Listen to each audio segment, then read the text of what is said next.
Guess. Everybody alive? Well, that's our way too. Definitely don't want to be moot. Isn't that right? Trying to make sure we get one more opportunity to get this thing right. Whether people think about it or not or consider it, everything we have is just for the day. You don't never know how things gonna work out for you tomorrow. You don't even know if you're gonna get out today yet. You turn the temp just up just a notch on this side over here. Yeah. But yeah, so I'm appreciative that he allowed me to see another June and gave me a mind. I always look at when I wake up in the morning, my mind is always to consider him. That's the first thing. Even though I got to go pee now, I got to pull out. Got to talk to Miss Yahuwah. I just realize there's a lot of people that wake up and they can't move. Something happens, ability gone or lost. It's just a matter of time. You keep living, that's going to be one of us. You can wake up in the morning and lose one or two abilities, or you wake up in the morning and have no ability, or you can wake up and just don't wake up. So it's a lot of probabilities when you go to sleep. A lot of people went to sleep and woke up one day and they realized it's over with. Life is unraveled for them. Woke up one morning and had the hardest time trying to get their shoe on their head. And although people tried to explain to me with their shoe, all they kept saying was that was their hat and it ain't fitting. Something wrong with their hat. They kept trying to explain to them it's their shoe, but they kept looking at them and trying to figure it's my hat. I can't get my hat on.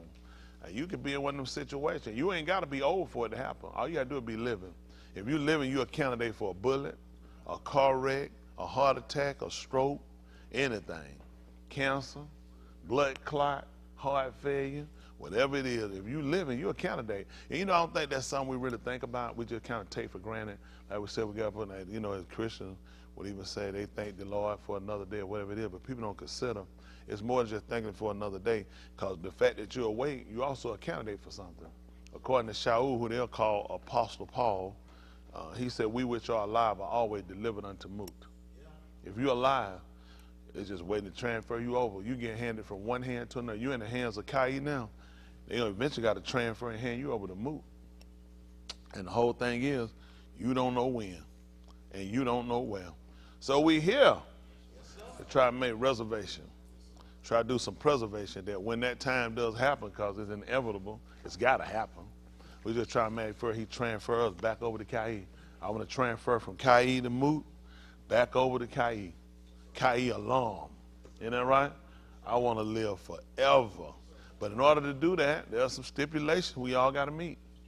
Isn't that right? There are some requirements we all got to make sure that we accomplish. You just can't get it because you want it. It's some things you got to do.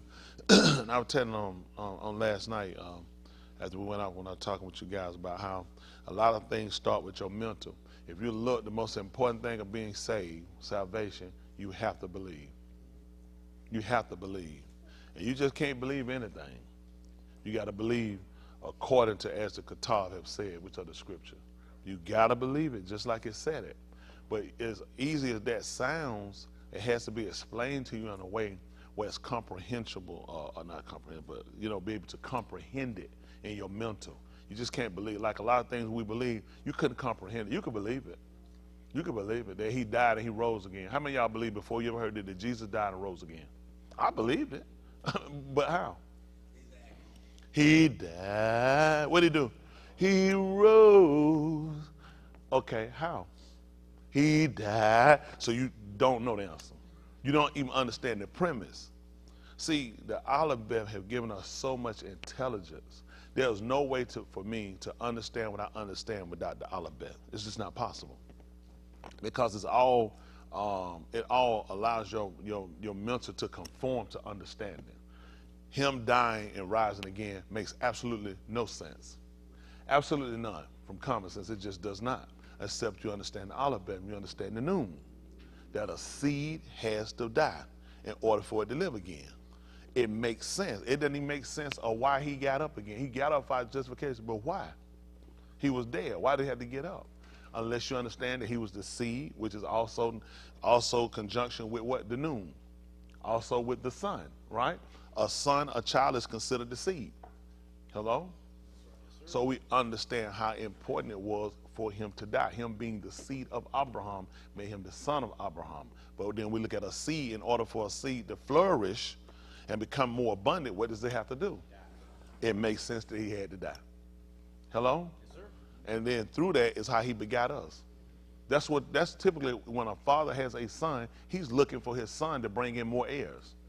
So when you plant a seed, are you looking to just get that one seed back? You're looking to multiply. So it all makes sense when we understand the premise. Hello? Yes, sir. Okay. I'm just trying to make sure. Amazing when you get ready to take, once a seed is grown and flourished, typically when you go out in the field, sometimes some things you will pluck and take, some things you will have to cut it away. That's amazing because when you have a baby, you have to cut the baby away from the umbilical cord. The stalk. Same thing you do in the field. Some things you have to cut it away from the stalk. So it all makes sense. The Zen, right? When Yahuwah said he had to come and he said, I'm Yahuwah, I served you from other Goyim, other nations. Yeah. Then we understand he had to cut us away. Didn't it hurt? Some people you had to let go, you had to quit. Didn't it hurt? Yeah. Well, the same thing happened when it cut. The baby don't sit around and laugh and it cut away. But is it for the better or is it for the worse? See, you have to understand that. A lot of times you'll tell people, hypothetically, you got to get away from you got to say, you think, why? Because the Bible said it. It don't make sense. Why? Just give me understanding why. Don't just tell me it's in a book. Why do I have to separate? It's for your betterment. Hello? So you have to understand everything that he gets you to do from the premise of nature. And he gave you that when you start to look at the alphabet, how all these things are in conjunction to how things operate. See, you really have to look at things on a bigger scale than just man and woman. Because man and woman all played a part in the scene. And there were other attributes. Was it just man and woman? He created trees, he set up different streams, he set up hills, all these things work. And all these things, as the book said, you ain't believe that, but all things work together. Yeah. For the tubing and the harvest. So isn't that right? Yes, so you saw when they turned away from him, all those things went against them. When they was in the gun, they had sufficient. There was lack of what? Nothing. Because all things work together. Right. The grass, the ma'im, the water, the hills, the ox, the trees, the fruit, everything worked together for the good of them because they're Hab Yahuwah. How we know they're Hab Yahuwah? Did they tell us they're Hab Yahuwah? That's how we know. That's how we know. It don't say it. Yes, we do. He said, if you're a Hab, what do you tell me to do? So they would keep, I know they were keeping their commandment, his Amar, because he came back when they broke him, and that's when he addressed them on it. See, it ain't hard. People, they'll think I'm interpreting. I'm not interpreting that. It's all pure science. When did he approach him one time? When he approached and said, this is the fourth time I done talked to y'all. No, I'm getting tired of it. He never did. He talked to him that one occasion about the situation. Because before that, everything worked together for the two of them that are hopping. After that, what happened to him? They were kicked, and what he told me they were going to get. Which means at this point, what happened? Everything's going to work against you now. These stupid bastards trying to work on climate change. That's not your problem. You need to change the climate that you got between Mr. Yahuwah because he hot. He hot. That's what the climate problem is. If we don't fix them Yahuwah, it don't matter about you trying to go replant, regrow, put something back. You still going to die. That's why he don't let COVID go nowhere. None of this stuff going nowhere until man turn. See, man keep trying to look. They going to jump on their knees and pray. That's not even what he told you to do. He said, if my people which are called by my, they named Christian. Why are you praying? When was it named Christian? Why are you praying? He's talking about people that follow attributes according to his word. Whenever he approached us, he had them to address us Musha, who they'll call Moses. He would always tell us that Yahuwah, your Elohim, right? So what allowed us to be called by his name is the fact that his name was referenced in every time there was something for us to do. Your Yahuwah has a mark this. So when we walked, we did it according, we were called by his Shem. That's how he got us to get his attention. When we heard the name Yahuwah, the existing one has a mark this. That's how we walk. That's how we live, according to the existing one. Okay. So now we start to look at everybody running around and doing something. These people turning, and they don't even know the direction. Why would he tell you, if my people which are called by my name will humble themselves and Palau and ask and seek and turn. Because you're going the wrong way. See, these people get up and they pray, they don't even look at they're going the wrong way. They're just praying for forgiveness. They're not praying that they actually turning from nothing. They're going right back to it. They'll pray and ask for forgiveness, but they're going right back to it, which makes absolutely no sense. Then how he's going to deliver you. This is a mindset you got to have. You got to want to be saved.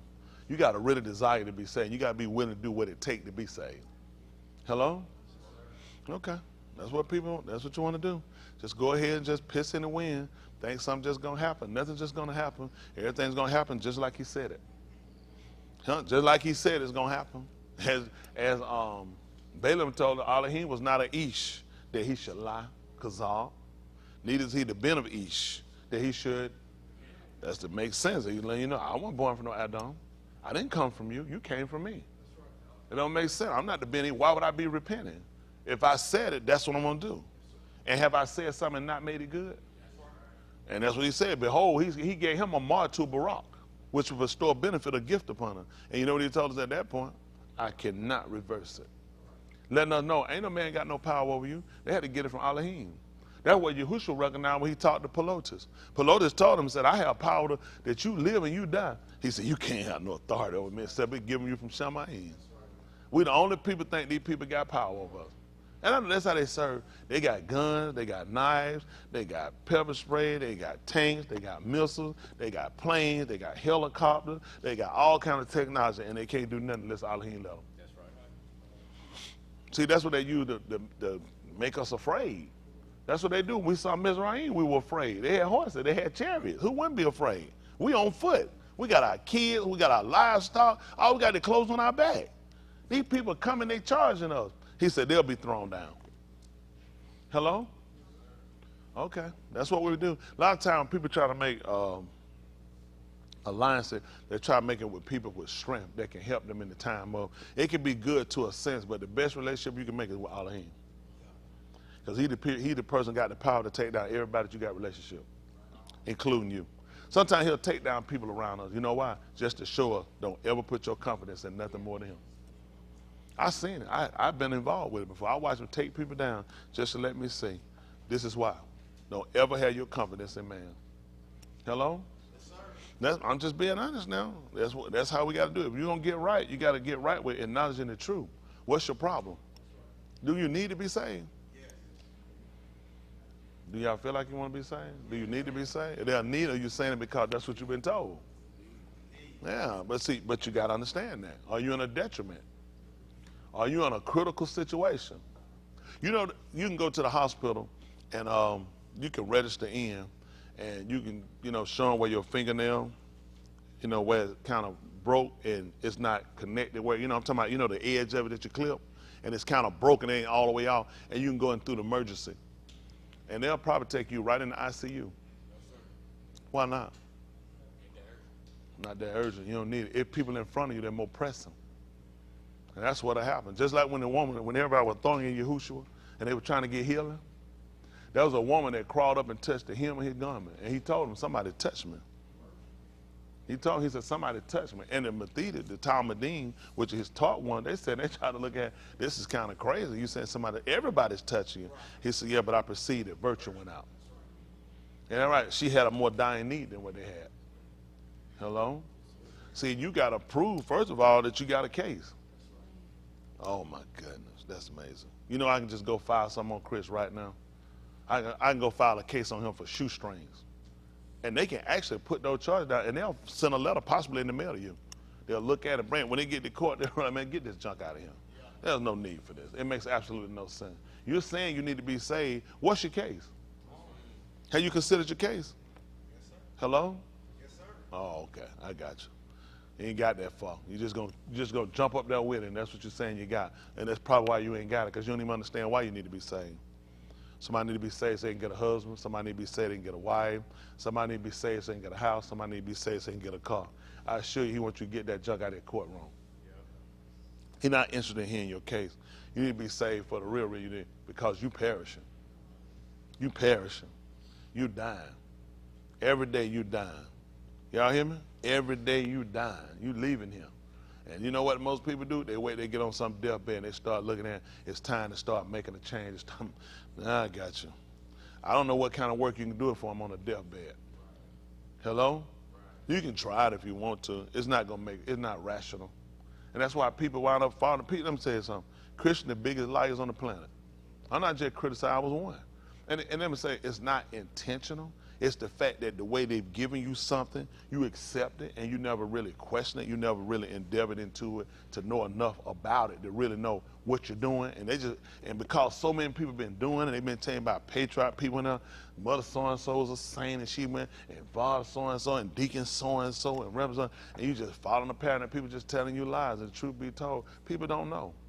And people got questions. I had questions. You just don't ask. Because you ask, you're a heathen. If you ask a question and it's something that the church don't already know and do, you really the devil. You Satan himself, you question. That man come here and tell you, let me see, how you doing? Doing all right, daughter? I've been watching you lately. The Lord put you in my spirit. They ain't been scared the piss out of now. Oh, it's finna work it now. It ain't gonna work. Because he can see, let me tell you something. These people are manipulators. They training people how to manipulate people, to watch the people face, they'll pick you out. You be thinking, the Lord put him on my spirit. No, he didn't. He watching you. These people got to give. They working to get their money to play. Oh, goodness. Look up praise team and find out where they got it from. Why everybody can't praise them? That's right. That's right. Go see who you're going to put on that praise team. They're going to be supporters. Going to be tide payers. They're going to be people that go along with the agenda. Why would you use them otherwise? Because you're going to drill the people up, get them up for them. So he can come along, he can get it theatrical. I come on, I don't need no drum. Now they play when I come in. Don't nobody how to beat no drum for me. I don't need nobody to beat no drum, play no tambourine. I don't need nobody to blow no horn. I don't need no organ player to play nothing. Listen, I could preach this at a bar mitzvah. I could preach this anywhere. I could preach this at a Halloween party. It don't make me no different. I don't need no space. Listen, just give me space. I don't even need a mic. I yell this thing out. I can't speak on these conditions. The mic is, man. I don't need no mic. What I'm going to tell them ain't going to be nothing but the flat, butt-naked truth. I'll let you see the crack when I get through. Butt-naked truth. People need to hear it. Man, people lied to us so long, people talk, and you stuck inside these parameters where you can't think. You go and tell these people, the man gave me 5 senses. I ain't supposed to use none of them. 5 senses, and everything he's doing outside of there. How do you expect me to understand you? You only process things from a certain level based on who you are, okay? So how do you expect me to understand him unless he explains things to me that's easily be understood inside of what I know and how I operate? Come on, are you serious? That man put these folks in a gun, showed him all these things, told him about the ox, the tree, and told him not to touch it or eat it. These are inside of 2 of his senses. Touch and eat. Somebody, now when it was spiritual. It was spiritual fruit in the garden, your mama. Makes absolutely no sense. He had to understand leveling. He had to understand and respect boundaries. Y'all got it? You have places and things you can do. This is outside your boundaries. Don't even touch it, let alone to eat it, because the touching is already going to induce you into it. From here, where you going? Hello? So he worked with part of his senses. When he came to speak to him in the garden, what did he do? He said, Adam said, the spirit. You know how you can have someone inside working? How did he tell him he knew he was coming? No, inside you get a gut, your stomach start running. Y'all done had that before, your stomach will start bumping. That's how he knew. The man said, I heard you, which means the man make noise. You noisy when you come. I heard you coming. Wow. Wow. Gave him all these senses, can't even use it. You're supposed to know too. When he come back here, he said that the dead in Mashiach gonna rise first. What they gonna do? Do what now? So you mean dead people gonna hear? Yes, sir. Still some of your inside your 5 senses. Yep. How someone know to get up? Cause the spirit just started lifting? No. He said you're going to hear the trump. The safar, you're going to hear it. And the Mut and Yahushua are going to rise. So the order doesn't change. There we go. Well, just sit around, just teach us anything. And when you get high and the message good, logic is out the door. That's why they do it. Logic got a good hot hit. Man, listen, right there, listen. We on a road. Don't question God. He moving. Throw the program out the door. How did you get a program? Now look at him. It is so much. Listen, most of the people that fight me, the reason why they fight me because they know they got questions. They're trying to fight in their mind, not to ask them. Yeah, that's They're trying to fight this. They're trying to fight common sense. You know what they're talking about? Tom Smith done lost it. He preaching common sense. Wow. Do something stupid. You know what they tell you? Boy, use your common sense. Use your common sense. You can't explain nothing you believe that makes sense. Nothing they try to explain to you makes sense. And yet they try to get you to buy it. And we bought into it. Parents beat it into the kids. Ain't that right? The kid reared with it long enough. They just go along with it. You never question. Just like slavery, why you here? Hello? I tell them all the time, you can claim America for your nationality because that's where you're born at, but you need to understand that you are a victim of it. Hello? Okay. All right. That's just where we at. I would like to see real change with us. Real change. I want to make sure we really understand salvation for what it is and the importance of it. Understanding redemption, because these are a lot of words that people give us redeem and we just say it and we quote it, but we don't really have no understanding. I don't know how we can obtain something we don't have no understanding about. I really don't get it. Just because somebody said it, it makes absolutely no sense. But it sounds good for the moment that people just walk down all of a sudden and meet the man. He's like, oh, my name's Jesus. He go, and he's like, oh, Jesus, I'm saved now. That makes absolutely. You have to believe according as the scripture said. How do these people just walk up and meet him and get saved? Because you know what? We're not finna question God. God do what he want to do. Guess what Elohim does? He don't go against his word. There's no way he's saving nobody. He just walked up on that knows absolutely nothing who just learned his name and then you say. That makes absolutely no sense whatsoever. But it sounds good if you reading it out and you running fast and people just looking for something. Because everybody looking for the easy way out. Who ain't looking for the easy way out? You stuck in traffic. What you think about? Huh? Shortcut to get, and that's where we at. How do I get out of this right quick? How do I get out of this right quick so I can do what? Do something different? Why am I trying to take this shortcut to get out of traffic? To get to where I'm trying to go. Which means I ain't getting out of it to go and do something different. I'm just trying to still trying to stay on the path the way I'm going. Getting off the path to try to get back on the path of where I'm going. And a lot of times he got everything blocked is to try to get you to what? Turn. Didn't he do that with Balaam? Balaam got stuck in traffic, didn't he?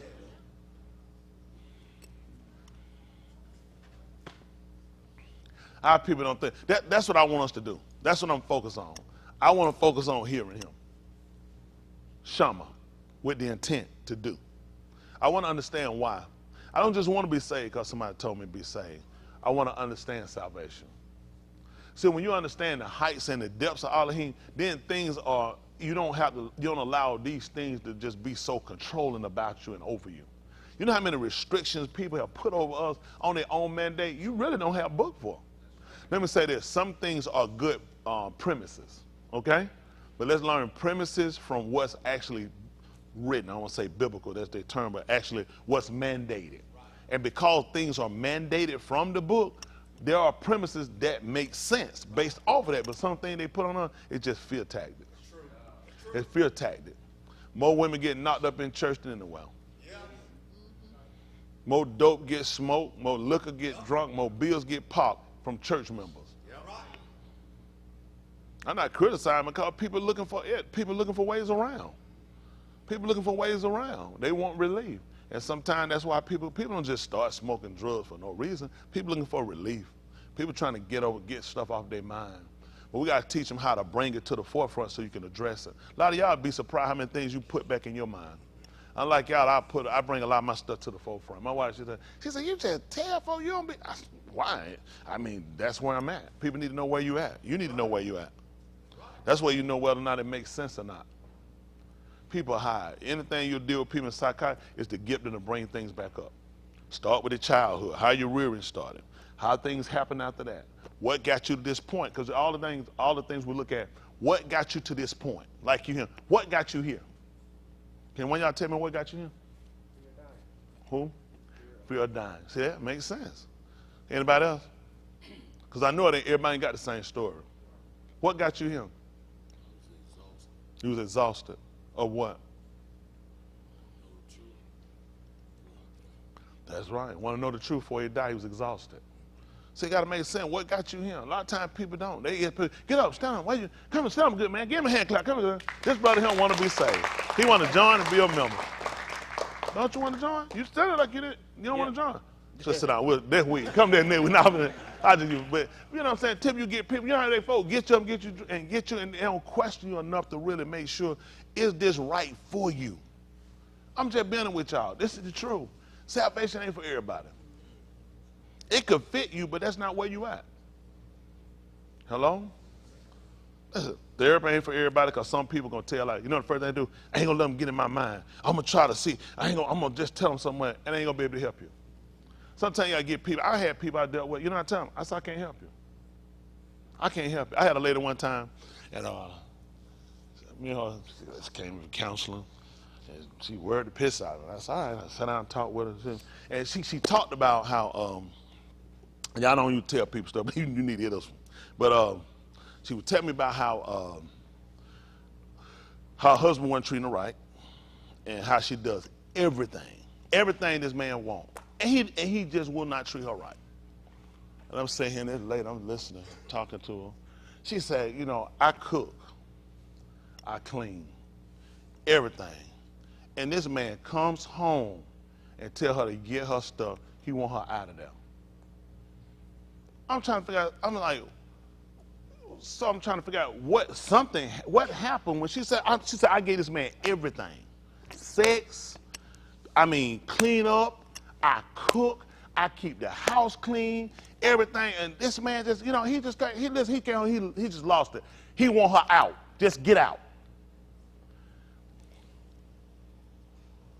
I said, I want to try to figure out what's going on, because everything has a factor that's involved here to how we get here.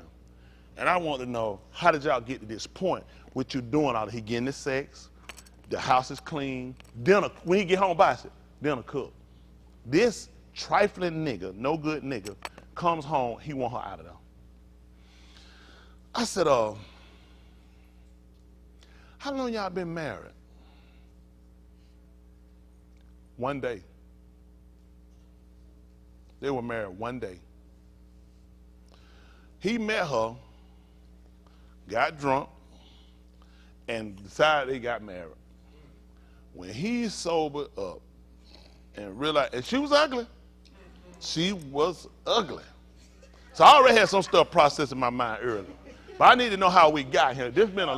Listen, this is no lie. They had been married for 1 day. And when he came home and looked at her behind and listen, I'm not making this up. And this woman had my mind burnt. Sitting here, you know, I told her, I said, get out. I said, get out. Get out. Yeah, he was drunk and he married her. So he came home from work, he realized, I want you out. Get out. And I'll be honest, I couldn't blame him. Yes. That's some people you can't help. Because she came to me with this story worried me, meet her about their relationship, to help their relationship. Then they've been married 1 day. And I knew it all made sense. When I'm questioning, he was drunk, he done married her, he done went to work and realized, oh hell. And when he got home and realized she was even uglier than what he had anticipated in his mind, that man wasn't hungry. He wasn't hungry no more. He wanted her out of there. But she told it to me as she was a victim. 1 day, and this woman, listen, I clean. Listen, this woman about to cry. I clean, I cook, I give him the sex, all this stuff. Sometimes, what's the problem? Some people, I just tell you, I don't know. So there's some people you just can't help. All I can do is give the best advice I had. Get out. Tell her, I said, get out. You got a problem. You just can't have sex with somebody you just met and married. You got a bigger problem than what you got going on here. And she got in her mind, she is a great wife. In 1 day, she was a great wife. Has done everything a wife is supposed to do. In 1 day. If her name been Yahuwah, because he said he going to do a short work, it was going to be right, but her name wasn't. There are a lot of people out here that need help.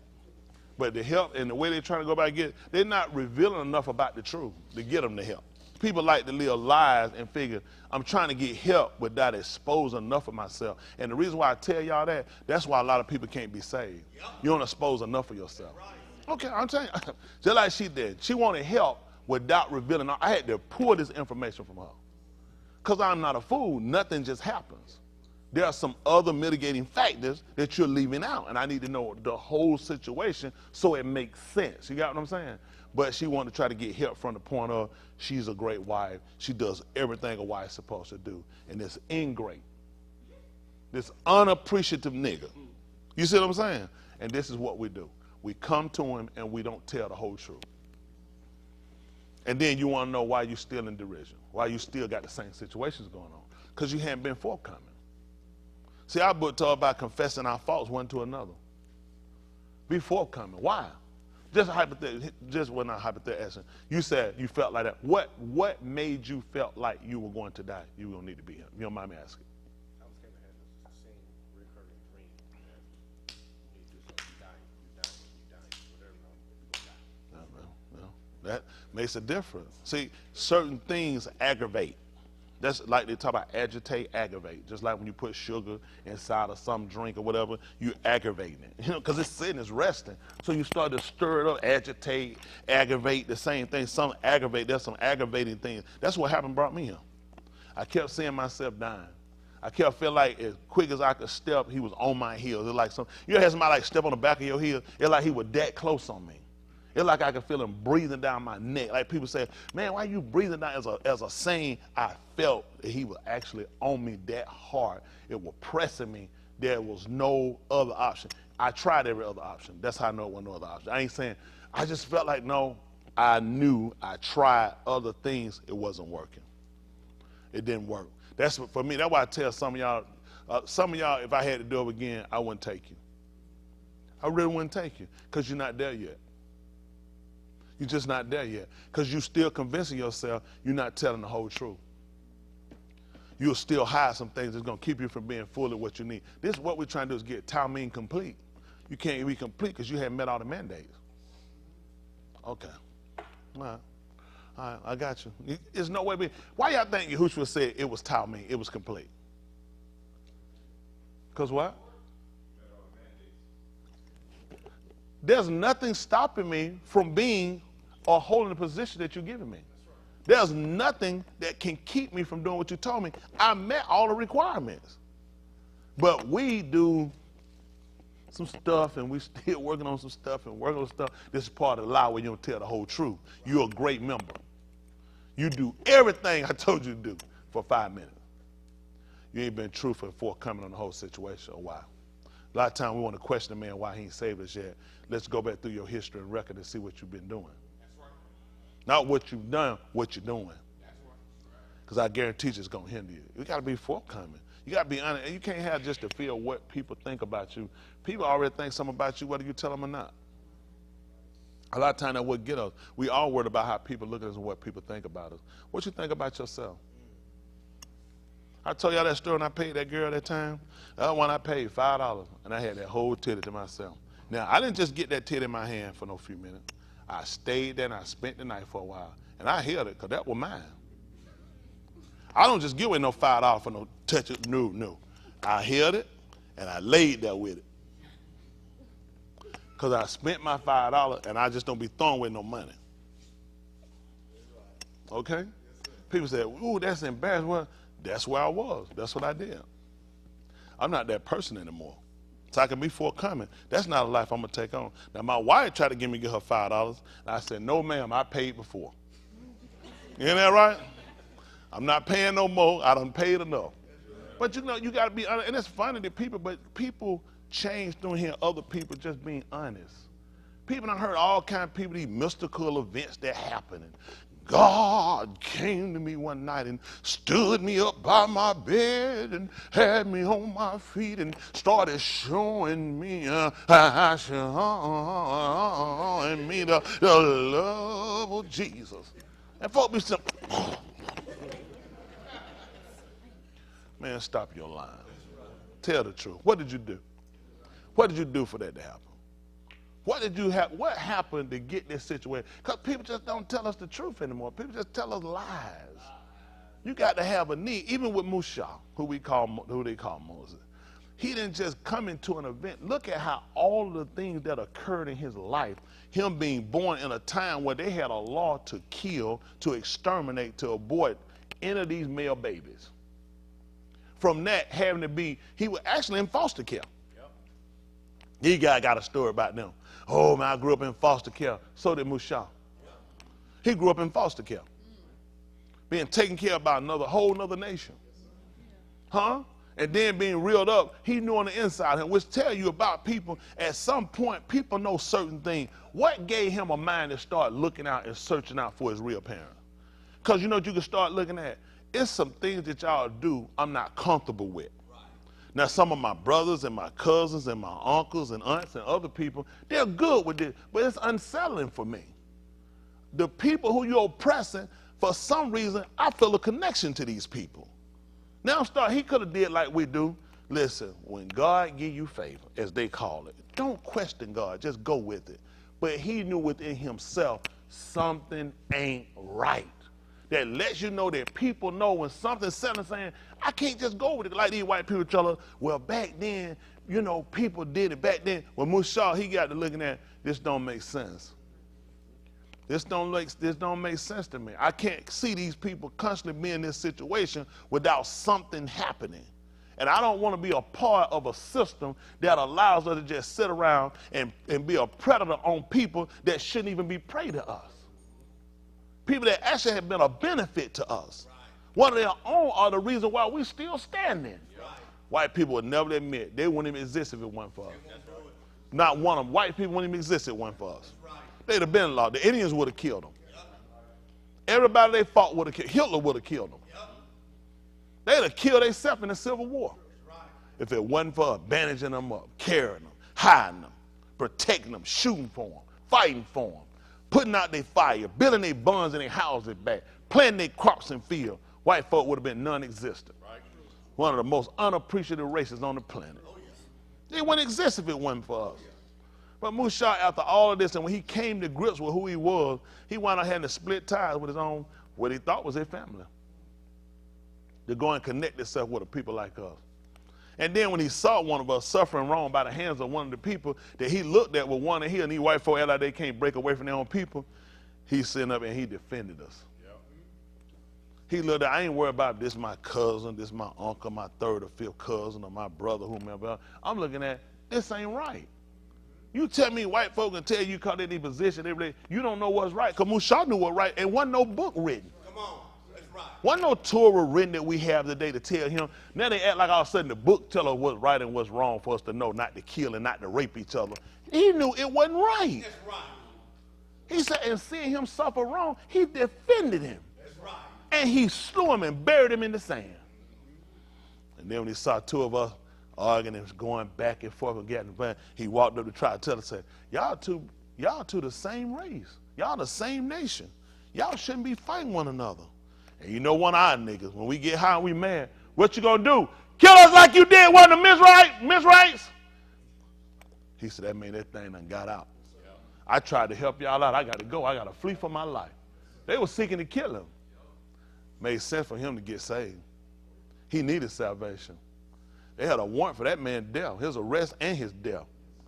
He'll turn against his own people to try to help a people that they've been sitting here slaughtering and lying to and raping and making them build their pyramids and everything else they got and doing all their slave work. He was a dead man. Made sense for him to get salvation. See, in order for you to get it, your life need to be in jeopardy. Okay.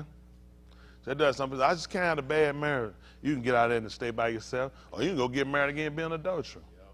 Your life got to be on the line. That's why I came. That's why I'm still here. Listen, I'll be here when the doors close. When the lights cut off, I'll be here. Man, I was dying.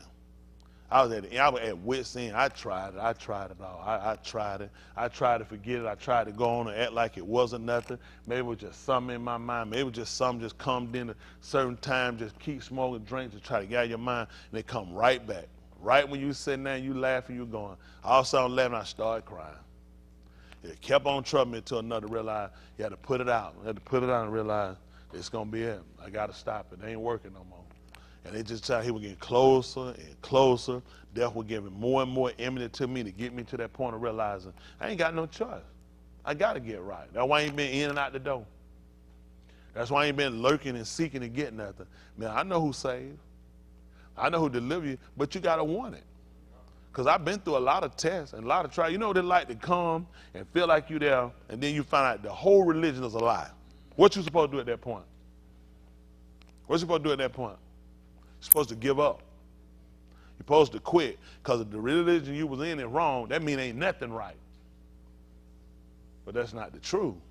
You just realize that some people will set obstacles in your way to get you off.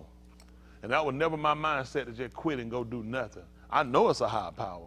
There's no way man created himself and start all that from himself.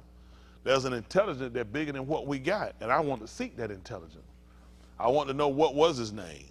I want to know what were all the attributes attached to him. I want to know what was it that he was requiring of me, because I heard the Old Testament was done away with it, but then you conveniently go back there when you got something you want to use, then you come back to the New Testament. When you go to somewhere else in the Old Testament and say, well, what about this? Then you run back and we knew that's done away with. Jesus came and did that. Jesus is an excuse for lazy bastards.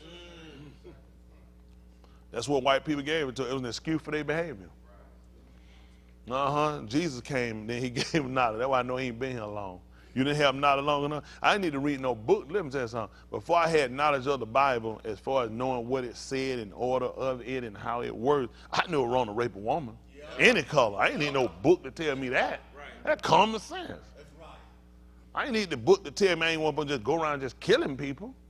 Certain things people know. Certain things are innate in us. Yep. Y'all got it? Because sometimes you'll get a child with a talent, and you'll go back and you'll look at, they might come from a family of people with talent. The father might have been an athlete, the grandfather was an athlete. It's kind of innate in them. And you know what I'm saying? The ability is just kind of passed on. There are certain things that man has been in man long enough. Man knows better. Yep, that's right. Don't let about taking no fool like somebody read a book to know not to do everything they're doing. That's stupid. Some stuff is your nature teacher. Go there, ain't nothing in that book tell you about no gas. Go taking no match and lighting at no gas pump. Go there and try it and find out. Go ahead and try it and see what happens. Yep. See if it's supposed to be in the Bible before you do it. These dumb people, I don't do nothing believing in this. Go take that match and stack that pump and take it and pay for that money and cut that thing and see what happens. Don't you be stupid. Nature gonna teach you certain things. That's right. He set it up, they're predicated to get man on certain disciplines. Certain things ought to be in us. So we get the book shouldn't be bringing us from ground zero. Come on, man, come on. Before Musha got the tour, he already knew that. Right. When you were taught thou shalt not kill, who was that supposed to be toward, Boston? Toward man? It would have been toward them. Because we went out and we killed toward them, toward their Akeem. Because it wouldn't make sense it was toward everybody, because we were getting ordered by Yahuwah to kill people. Right. And see, what they'll do, and they'll mess up and say, see, he contradicted himself. He never contradicted himself. When he told you thou shalt not covet anything that is thine, why he didn't say anything that belonged to any man? That doesn't make sense, because we went in and killed people and he told us to take the women. Right. We weren't supposed to covet things of one another. Right. See, but these preachers teach you these lies, but then they'll have soldiers in their congregation who actually been in battle and killed people. So what are you telling these soldiers? Right. See, because you know what? They don't know where the hypocrisy start at. Because they jump up in that congregation and say, if soldiers are here and you kill people, you going to hell.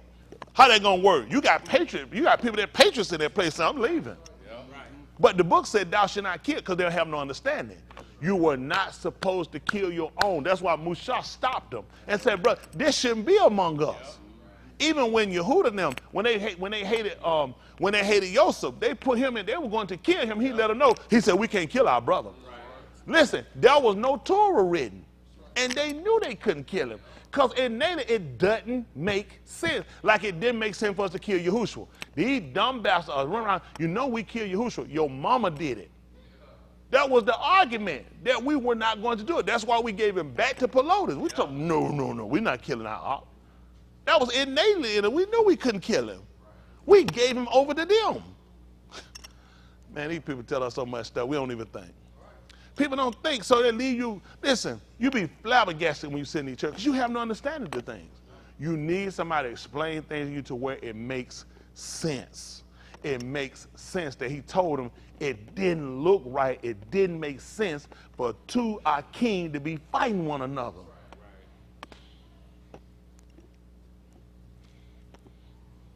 It made sense for him to kill that Mizraite. You know why he killed him? Because I ain't one of them. He looked at, I ain't one of them.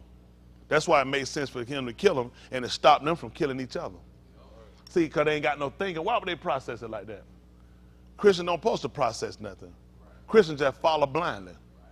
Listen, Christians piss in the wind. Wind blowing at them and they pissing. Which way the piss going? Thank you, Jesus. All of them, thank you, Jesus. He just showers them, doesn't he? No intelligence. No intelligence whatsoever. Because they don't want to know. People don't want to know the truth. Don't y'all know truth make you accountable? Truth is responsibility. I had to do it. The hardest thing is facing the truth. Because you can't face it and still do what you're doing. You have to stop it. I was shacking up. I had to stop. The truth is, you can't shack up. You can't be living this ain't your wife. So the more the truth tell me what it put responsibility on me. Now you got to go. Now you got to separate. You can't do this. Like truth just start putting so much responsibility on you. You got to stop it. You got to get rid of this. You can't sell drugs. You can't do that. You're like, goodness, that man had to get a job. That's the truth. You want to be saved, you can't kill people. You want something, why you don't want it for somebody else? That's something else that confused me. Why you don't want nobody else to be saved? I had a conversation with somebody the other day, hitting up against them. She don't mind me telling about it. She asked me about, Chanel asked me about judgment. About in the judgment, well, people get to hear what people have done and what people gone through. I guess what you've done to people, and would that be like a case, like where you'll be a witness in a case or anything like that? And she expressed her concerns of wanting somebody to get the full-fledged everything of the law and make sure they suffer for it, correct, to that degree. And I told her that was fine. I said, that's fine. I said, you done anything to anybody? She said, yeah. I said, well, the same thing ought to happen to you. She said, well, to a degree. I said, none to a degree. I said, what, the book declared, the book of Matthew, the 7th chapter, he told us to be careful what judgment you measure. He got the same thing you measure, other people come to you. Yeah. She talked about a situation, I guess, where a person and wanting a person to pay for what they done. I said, you pay for what you done. I said, he gave you space to repent. I said, well, give somebody that same opportunity. Yeah. And Thomas, you gave me a chance to consider even for self. A lot of stuff we want for other people. If he give them a space to repent, I ain't mad. I don't care how pissed I'm with somebody. If Yahuwah give them a space to repent, I'm good. Yeah. He gave me space to repent. There's some people feel like I still ought to be dead. Listen, I done some stuff to some folk. There's some people feel like ain't no way I need to be alive. But the man mandated that I should. Yeah. So what if he do it to the same, what if he do it to some people that did it to me, just to show me the old people had to suffer. They got to suffer the hurt that you caused them, but I gave you space to repent. Now, I'm going to let somebody inflict hurt to you, and I'm going to give them space to repent. So you'll at least understand what they're dealing with. Having to see you and look and felt like you got away, I let somebody do it to you, and you felt like they got away. And I give them space to repent. See, we got to be open. How we typically want, that's include me, how we typically want stuff done, we want it all of us. Hypothetically, hit my hand. This how hypothetically, burn, die right now. Wow, I ain't never hit nobody before. Did I burn, die right then? Wow. But you know, sometimes because of how we do things, we don't give that room. We don't consider. Room and space was given to us. Why we can't get nobody else room and space to see how Yahuwah work? If Yahuwah don't grant it to them, they're going to pay for it in the my spot. But until then, you know what the book teaches what makes sense though, Basa? Judge nothing before the time. You know when? Till Yahuwah come. Let not be so set on everybody going to burn. Let's give it time till Yahuwah come. He going to give some people space to repent. That's why all this time been going like this. All the stuff that happened to us wound up being a benefit to these other nations. Other nations would have never got in if it wasn't for the thing that happened to us. It drove us so that we went blind and we turned away from Yahuwah. And you know what he did? He explained to us what he did. When he tried to invite us to come, we all consented together that we were too busy to do it. We had other pressing prior engagements. So you know what he went for? The halt, the lame, the sick. He said, invite them in. He said that my house might be filled. That's how those people got in, because we want to take the invitation. Huh? Now he's come back after he got it filled. He still got space. Now he got to turn back to us. Give us one more opportunity to get this thing right before we leave him. That's how I look at it every day. There's one more chance for you to get it right before you leave him.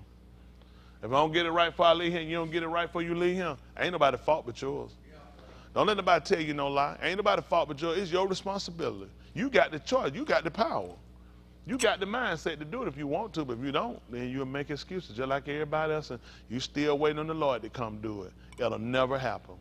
Everything you got to do, it's on you. He's giving you that opportunity to make a decision for yourself what you want to do. Is it that serious for you? Is it that serious for you to do it? Then you need to stop letting other stuff block you. You need to stop using other people for excuses, waiting on other people. There's something you got to do for yourself. Hello?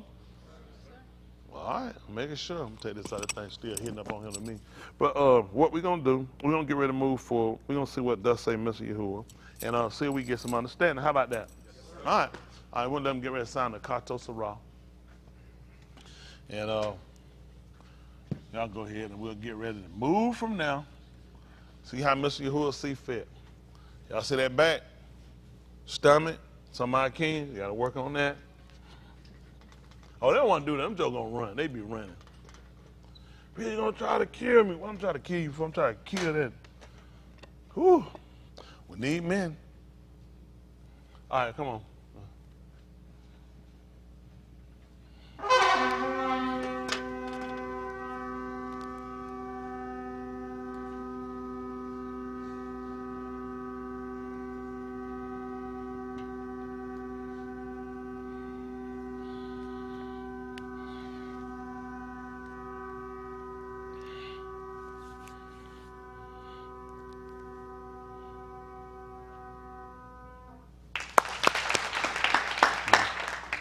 All right. We'll get ready to look at, and we're going to look at that Romans 15:4. Why? Foundation. Got to have a foundation. Ain't that right? Well, we try to put up any kind of structure. That's right. And that's how we understand, or kind of understand, amunah, that they'll call faith. It's something stable, something firm. That was the things about Abraham when they told how Abraham didn't stagger. Pretty much you look at shaking. See, with everything on the rocks, you look. If right now, if the rocks start shaking, Kanye's, who gonna be still? Ain't that right? That's right. Gonna show the instability, but your amanah don't have to move to an Elohim. You can still be steady. Your physical body, and in that shaking, he said it also show a removing. That's a removing. It's shaking because he's getting ready to remove it. Y'all got it? That's what he told you. Once more, he said, I'm not just going to shake the rocks. That's right. I'm taking everything down. I'm going to show it all moving. All this stuff going to move.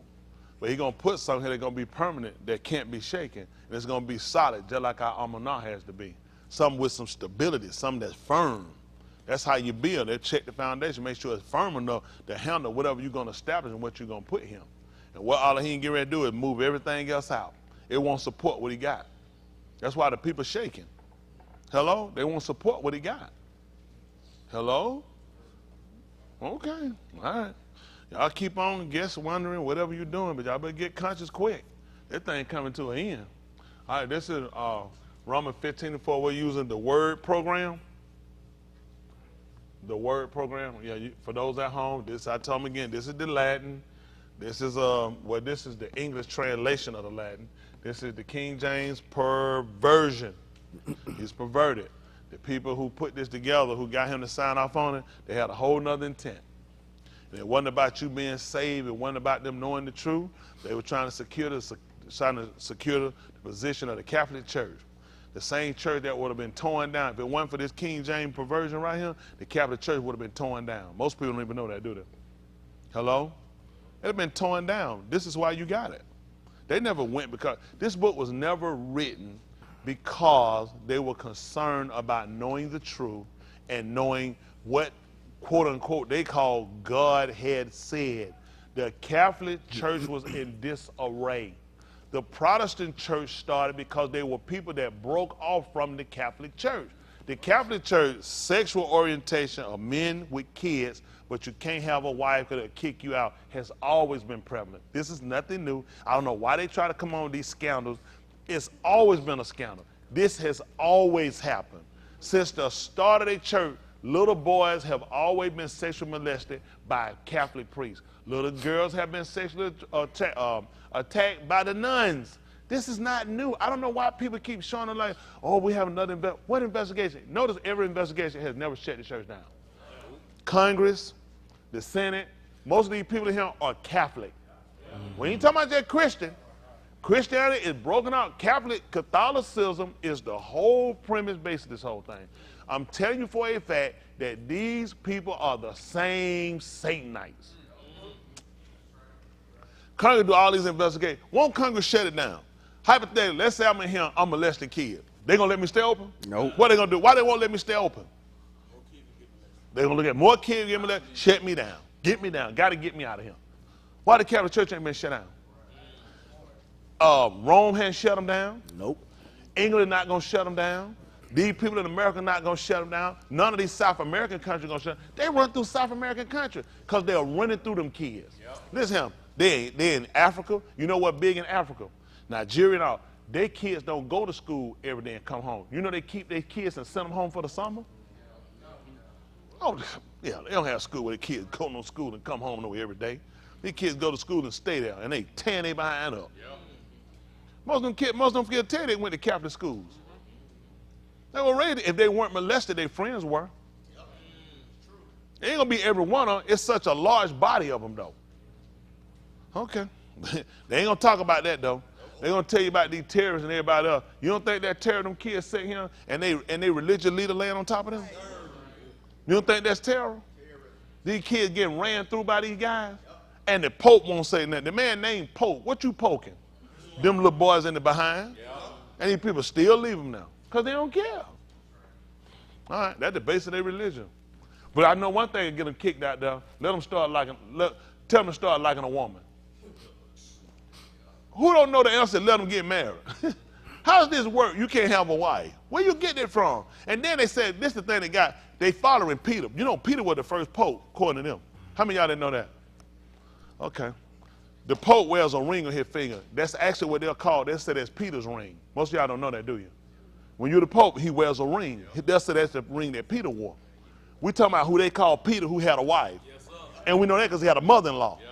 But they can't be married. It's against the religion. Man, people so dumb, it don't make no sense. It's just dumb. It don't even make no sense. It's just dumb. The whole explanation makes no sense, and yet the people still follow it. I mean, common sense tell you it makes absolutely no sense. Who you saying you following had a wife? It makes absolutely no sense. When did that man teach you not to have a wife? He told you that a man that doesn't have a wife can serve Elohim better than one with a wife. And he explained to you why. Because a man that has a wife cares for the things of what? How he might please. That's right. So that's he explained. He didn't just tell you that. He explained to you why. Because when a man have a wife, his wife want to go somewhere, his wife wants something, his wife want to do something, his wife want to buy something, his wife wants some time. When a man don't have a wife, he give himself wholly unto Yahuwah. That's not what W-H-O-L-L-Y, wholly completely, not H-O-L-Y. Make sure you got it right. I want y'all to say I'm teaching people to be holy. All right, listen, this is Romans 15:4. This is the Latin. Can't trust none of these people, but he's going to be a little more accurate than this last liar. Like they say, you take something, you keep passing around. Every time another ear get it, he gonna change something. So we go back to check everybody. Before, why don't we just read the original? Okay, dumbass. What you think? If we had the original, you think we'd be sitting here reading this? That's right. Tell all these folks telling these lies, they got no original. Stop telling them lies. That's right. Who they finna let one of these Jesse Bonehead nigga walk around here with no live, real writings? The accurate writer. They don't give it to you. That's right. So you got to trace back through everybody. Go back from James. Go back to the Latin. Go back to the Septuagint. Then they'll give you Yeshayahu scroll, most of them can't read it because there ain't no periods in it. Then they're going to try to tell me, man, it's nothing but what they'll call a run-on sentence. Those people can only read it because they were taught how to read. It's a run-on. You don't have no comma. They teach us how to read with commas and periods and exclamation marks to let us know certain things, whether someone's asking a question or they're making a statement, whether that subject line is ended or not. We don't have that in our language. Our language is just plainly written. So what happened with us, it was constantly just what? Regurgitated. That's how they knew how to read it. It was never a time everybody had no scroll. Only people ever would have had a scroll would have been the Kohans and would have been the Malak, what they would call the emperors, who they'll call the king. He told them they had to write them out a copy. Yep. Now, if you have a copy, then someone has to teach you how to read it. Okay, come on. Listen. For whatever Nikatab before. Whatever was written before. Nikatab for our Lamed. That's exactly right. To teach us, to show us, and to instruct us. So we understand why we use, how to use it then. So that makes sense. We need to know what, but it basically just lets us know the value of what we have. If it can teach us and it can show us and it can instruct us on what we need to do, then we need to know the value point. Just like we talked about in the ones column, tens, and hundred. That's how you know your value point.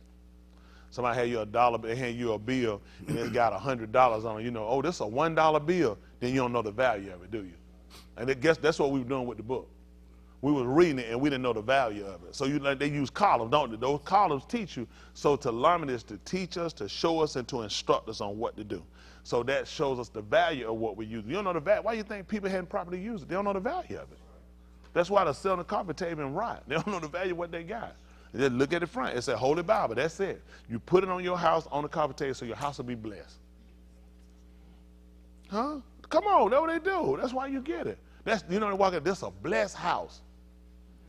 That's right, which is a pagan sacrifice that's rubbed with blood. That's what blessed is. Come on. That we through endurance. That's right, going through something without giving way.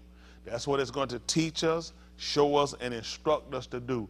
When you're going through, don't quit. Marshall Lee, which is the shorter part. That's right, it's teaching us when we're going through something, don't quit. The writings give us that information. Somebody says, I don't quit because I ain't a quitter. You still ain't going to be saved because you ain't using it right. Because it's just being honest. That's okay. You can believe that Yahushua is the Ben of Elohim, which is the son of the mighty ones. If you don't believe it according to the writings, you can't get the Ruach HaKodesh. This. I want to just show you something. I want y'all to understand what I'm telling you. The way you were told, you're getting understanding to what you believed. And the understanding you're getting is from the writings, okay? You believed something before that you couldn't prove. Therefore, he will not save you. So let me get it straight. I got to believe just like it say. You believe it, and you don't even know what it say. How does that make sense? Then you really don't have a concrete to what you actually believe. You're just kind of holding to something, which means if somebody comes along correctly, they can move you. Depending on how they'll move. So your stability comes in through you knowing it of a certainty. That's why I don't listen, nobody gonna shake me. They don't move me with conversation, with none of that food they talking about. Because I already know, if you're a Christian, I done heard all the lies that go along with it, and I know you're not proficient at what you talk about, and I know you don't know what you're doing, and you just following something blindly. Yeah. Versus I'm going back to look at how I believed before was not exact way to what he said. I have to believe it as the scripture had said. How did you believe it? I said, I don't know. I just always been like that. And you got the Ruach HaKodesh. No. He said, out of their belly shall flow Nahar River, underground stream of living Ma'im. Y'all got it? That's how you got it. Because he's making everybody come back. It doesn't make sense there. You believe. Everybody just believe. And none of it is conclusive to what was written or stated. It doesn't make sense. That means some of us can be moved. This is our certainty by going back, reading it to make sure that's what he said, so we'll have to be moved. It don't make sense. Okay, I used to be a Christian. Now you whatever you are. Why? Oh, no, I just felt like a change. So when you feel another change, what you going to be? There needs to be something concrete to substantiate what you believe. Otherwise, you're going to move. Don't let nobody tell you no lie. I had a lady years ago, she wanted to join, and it was her and her husband. And she told me that, she said she didn't need to read. She said, I just follow. I tell her, she said, I'm good. She said, I'm like that. She said, you just tell me. She said, you tell me what I got to do. She said, I just do it. I ain't take her. That was a beautiful speech, but I didn't take her. It made no sense to me, because I kept trying to figure, why would you just be doing something I told you don't know it for yourself? I knew she'd be a woman. You'll move with somebody else, too. Mm-hmm. It was just best to leave her where she was. Didn't make sense to me. So that's just where I'm at. You need to know for yourself why you believe what you believe, why you're standing on it, why you're firm about what you believe. Not because this is what your family always have done. This is the only thing you know. What is going to happen when you know something else? See, that's what's going to mess you up. This is the only thing I know. You need to know other things too. Why you think Yahuwah allowed us to get cast out?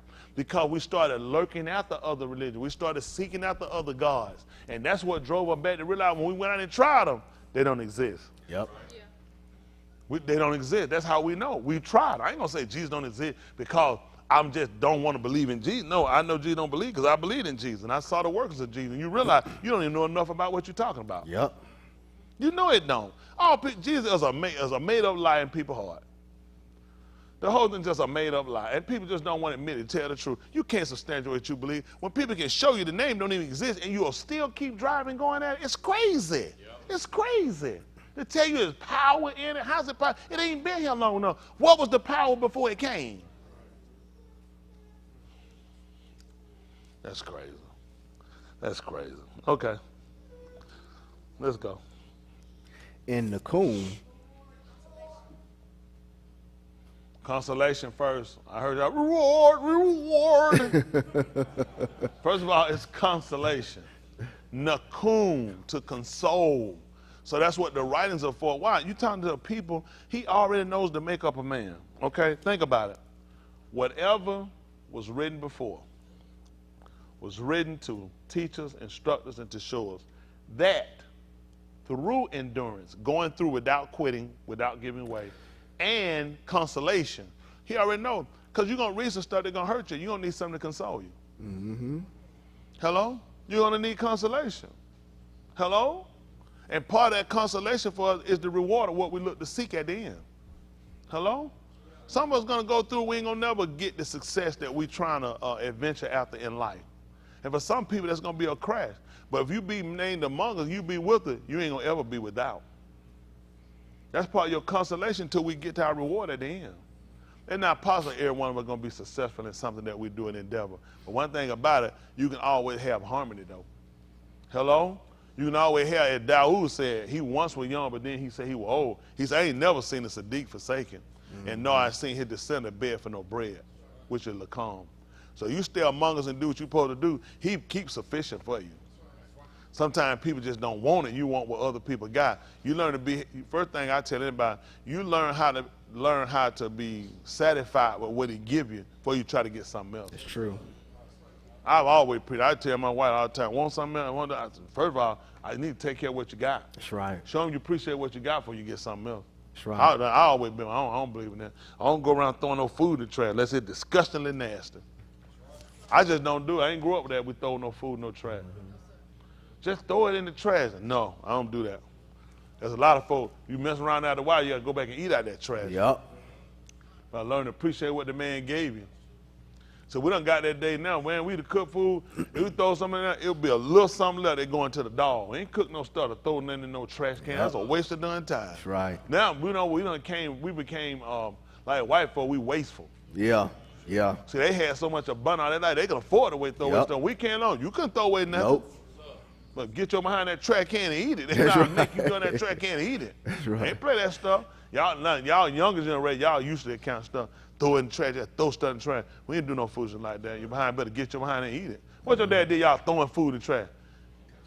Ain't right gonna take your plate, telling you, yeah, I don't want this, throw it in the trash. Man, folk kid, man, that's an insult. Folk like that, tell you about work hard. Yup. I'm out here, man, you call them. I'm out here slaving. Uh-huh. But they tell you they out here slaving, you finna get hit. Yup. No one come behind them. When they holler, I'm out here working hard, out here slaving, yeah, you finna get hit with it. Go on, close your eyes. Here come that hit. That's right. They start bringing up slavery, but you finna get hit now. That's right. Slavery come with some slap down on it. They want you to know, man, ain't got throwing my food in the trash. They how they grocery. They make it like you took the refrigerator, turn it up and shook it like this. Man, that thing making you feel so bad, man. I throw out the grocery in the trash can. Now you want to hit yourself. You say, all right, self, I'm finna knock me out. So y'all understand why. Because going through, you need something to keep you from not quitting, and you need to be consoled. And the writing do that, and that's going to be of the writing. See, everything he gave here to teach you, instruct you, and show you, to keep you from quitting, and to give you comfort, all of it comes from him. All of the writings do this. All of the writings do this. And what happened with us? When I go back and read certain stuff, it just makes me want to do drugs, because that means I'm not using it proficiently. I'm not using it effectively. I don't understand what I'm doing. When I read this, it made me want to just go cheat on my wife. That means I'm going through and I'm quitting. Listen, as simple as this sounds, I'm trying to get y'all to understand why you got yourself, or why you get yourself in these situations, that you constantly keep reverting back to old action. Because a lot of people say, I be read, but it's like, because you don't know how to properly read. You don't understand what you're reading. You don't understand what the writings are there for. You don't understand this is your foundation. And then you don't realize stuff is supposed to happen. It just seems like, well, you know, the more like the deeper, the closer I get him, it looks like stuff just come at me. Things just happen. Well, that's why you need the writings. That's what he told you. I already told you I wrote it so you won't quit. Why you think I wrote it? Because stuff gonna come at you. When people see you changing, when people see you start to break away, what you think gonna happen? Hello? You messing up other people's system. So now what you need to do is go back and learn how to use the writing. How do the writings comfort me? Hello? Okay, let's see that. And tell them what has happened. Other ketubim Of the writings, might have tikva. so I have a cord, I have an attachment, I have an expected. Wait, give me the 23rd Tahalim, they call song since I'm talking.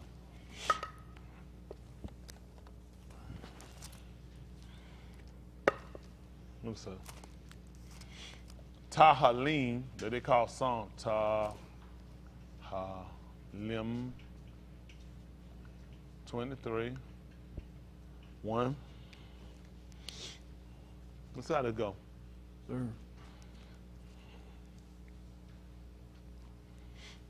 All right, so the left side here is what we'll be looking at the most.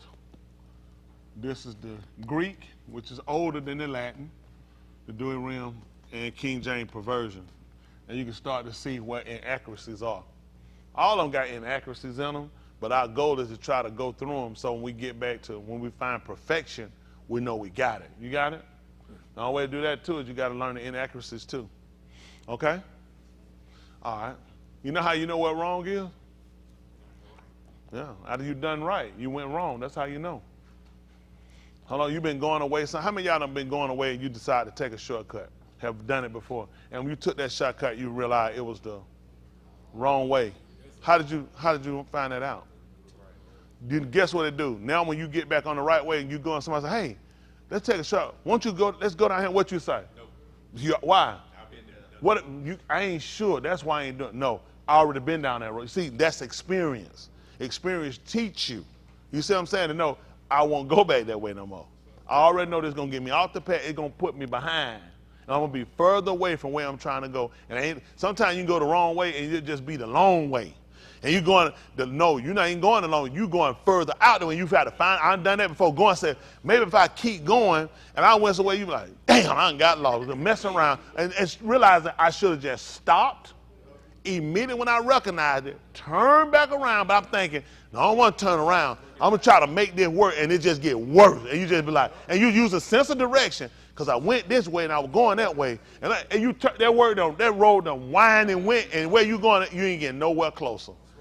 But you know what? That's what teach us to understand the detriment of keep going the wrong way when you know it. Just stop and turn around. Just stop and turn around. We got to get that mindset. You got to get it even in nature with you on natural thing. Realize I've gone too far. Stop. Turn around. Don't keep going. It's only getting worse.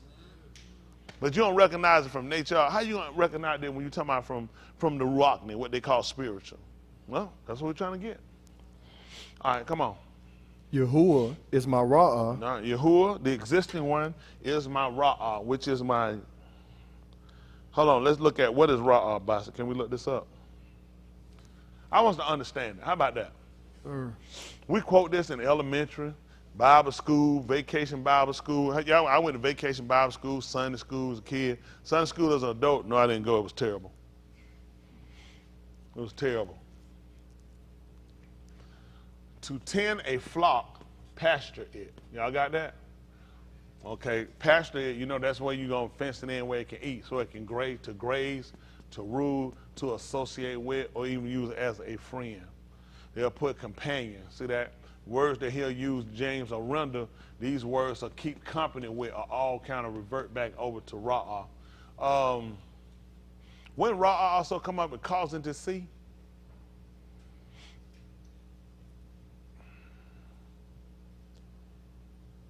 that's somebody you to call me Ro-R-E. How you say it? Ro-R-E? I don't know where you got that from. 10 companion. I think I saw it say cause to see. Ru'ah. Raul is friend of Elohim. Yeah, I know that. So these are all of, so the Ra is the root. The Ra is the root. Rhea, a companion, a friend, tend to flock little. I think I seen it before. It said cause to see. See if you look it up in the lexicon, what they'll call Hebrew.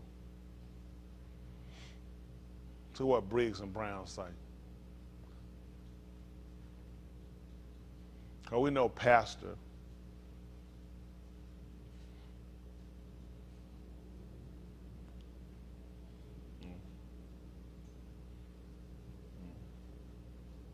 Let's see if they say anything different.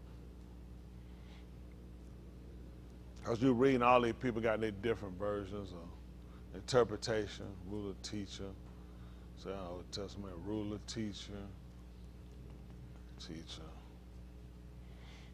What is this down here? Oh, study guide. What's it? Okay. No, that's fine. Let's see what it says. To see, look at, inspect. No, we don't want nothing free. Them bad things. Bad word. So it said to see, look at, inspect, perceive, consider. Y'all see that?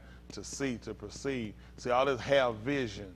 To look at, see, regard, look after, see after, learn about, observe, watch, look upon, look out, find out, to see, observe, consider, look at, give attention to, discern, distinguish, to look at, gaze at. Y'all see that?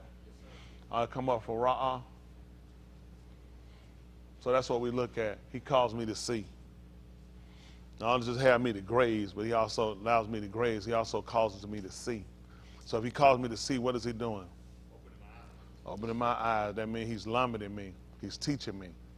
That's instruct. So I have to see something. See, in order for him to be able to do that, he got to cause me to see. That's part of teaching. That's part of what I do to enlightening you guys. When we go over something, I get you to look at things in a way that you see it, you understand it. You can discern, you can distinguish. Hello? That's what we look at doing. Hello? That's my right. Calls me when was it Tamar, the daughter-in-law of the Beth and Torah, according to the Val who put his own words together. Beth for daughter, Torah law. That man said his Beth in Torah. I said, I never heard that word before. I said, that's the word. He said, I'm putting Torah together, and that's your problem right now. Bath and Torah.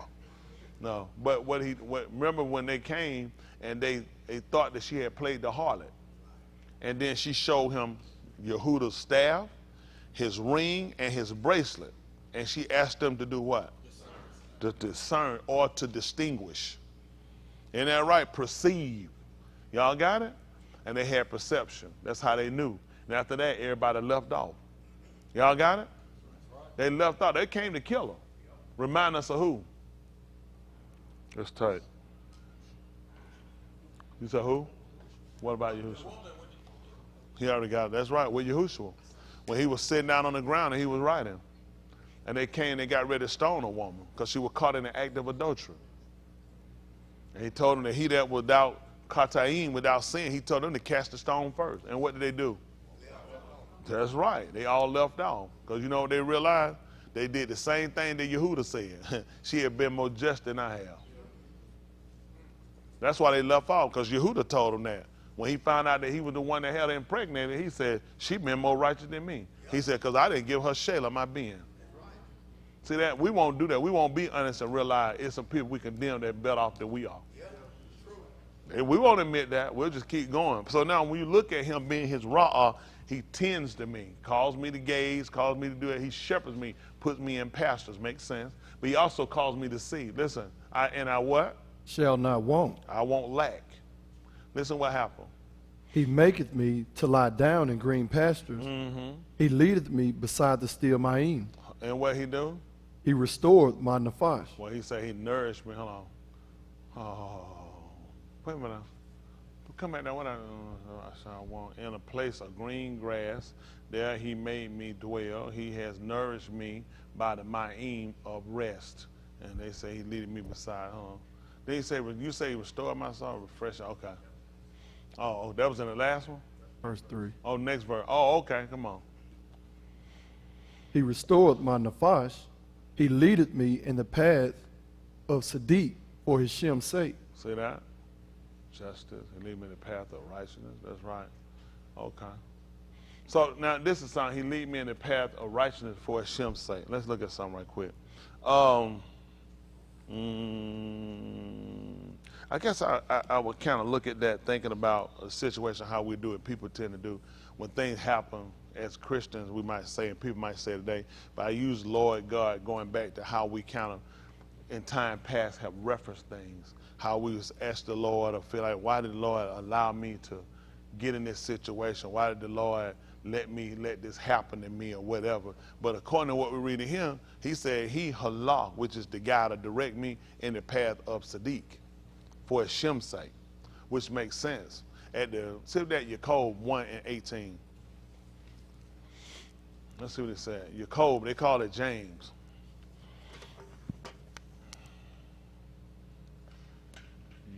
Yeah. Kob. So about 1:18, I think it is. This pen here not working no more.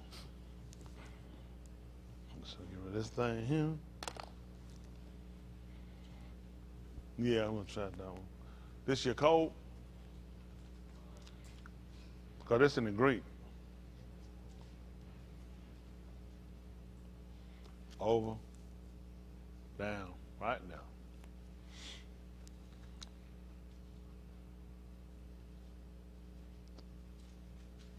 Your code don't want to come up? Oh.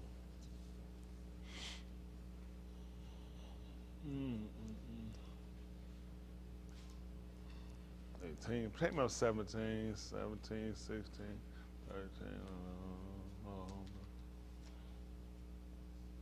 Let me say 13. That's it. Listen. Let no ish say when he is tempted, I am tempted of Elohim. Why? For Elohim cannot be tempted with Rosha, And neither tempted he any ish. let's see what happened. But every ish is tempted when he is drawn away of his own lust and enticed. Then when lust hath conceived, it bringeth forth kata, and kata, when it is finished, bringeth forth moot. So this is important for us to realize when he started telling us about Yahuwah being his ra'ah, he talked about him being pastor and being put somewhere in safety and being put somewhere to have where he don't have a lack. Because guess what's going to happen if he have a lack?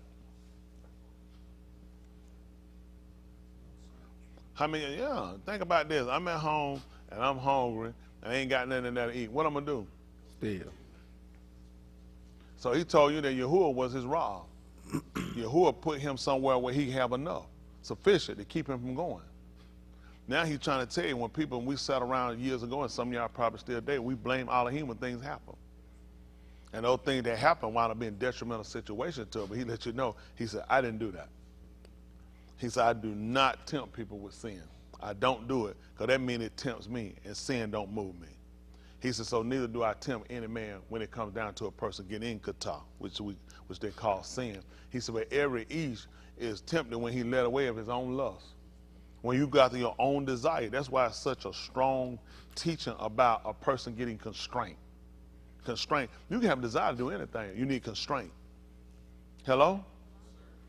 All right. I'm trying to get y'all to understand how we get in a situation. Then we go back to blaming him. Then our failure wind up being, oh, I know I ain't going to be saved. I knew I couldn't be saved. I knew it. A lot of times people put themselves in situations to make excuses for salvation.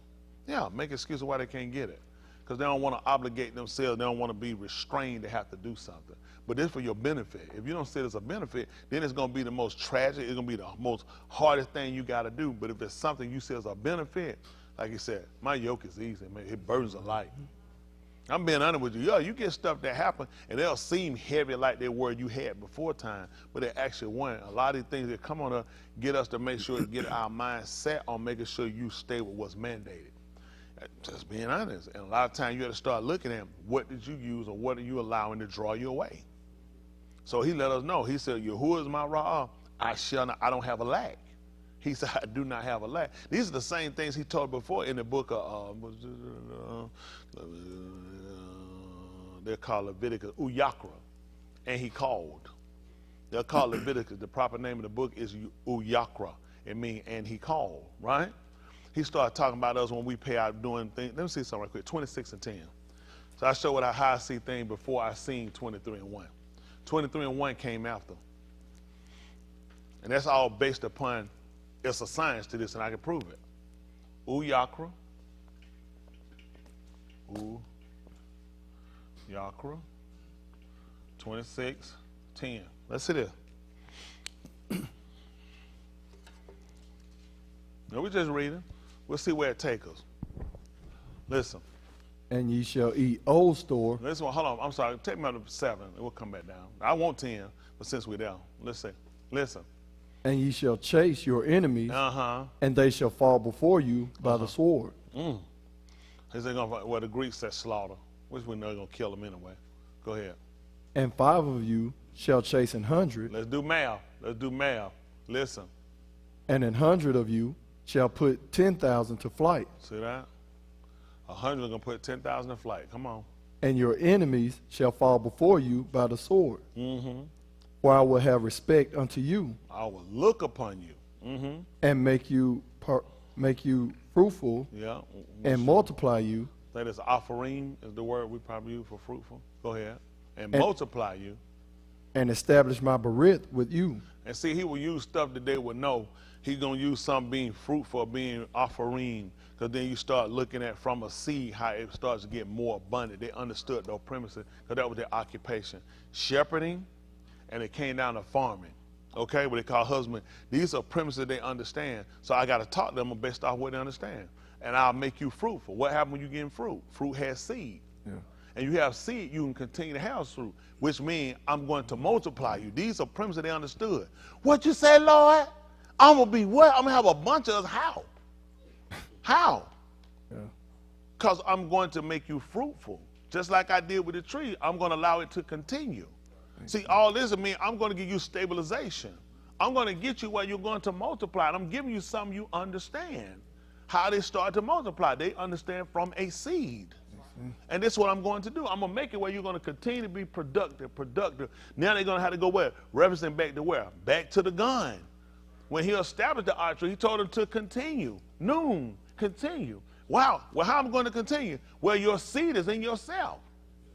That's what he told them. The seed was in them. That's right. Come on. Listen. And ye shall eat old store. And you shall eat old store. And bring forth the old because of the new. And that's book for us, right? Why are we gonna eat old stuff? We plant, we got food. This is how you're supposed to do it. We don't do this now. We go buy fruits. Like, see, my wife, they don't know about no rotate. These young folk don't rotate nothing.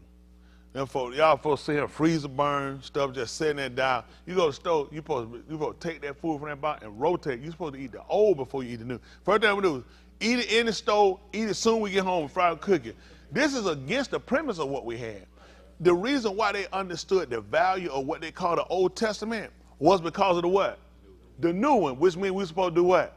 We were supposed to go back and consume up all the Old Testament. A Christian is retarded. He's only telling you because this the premise.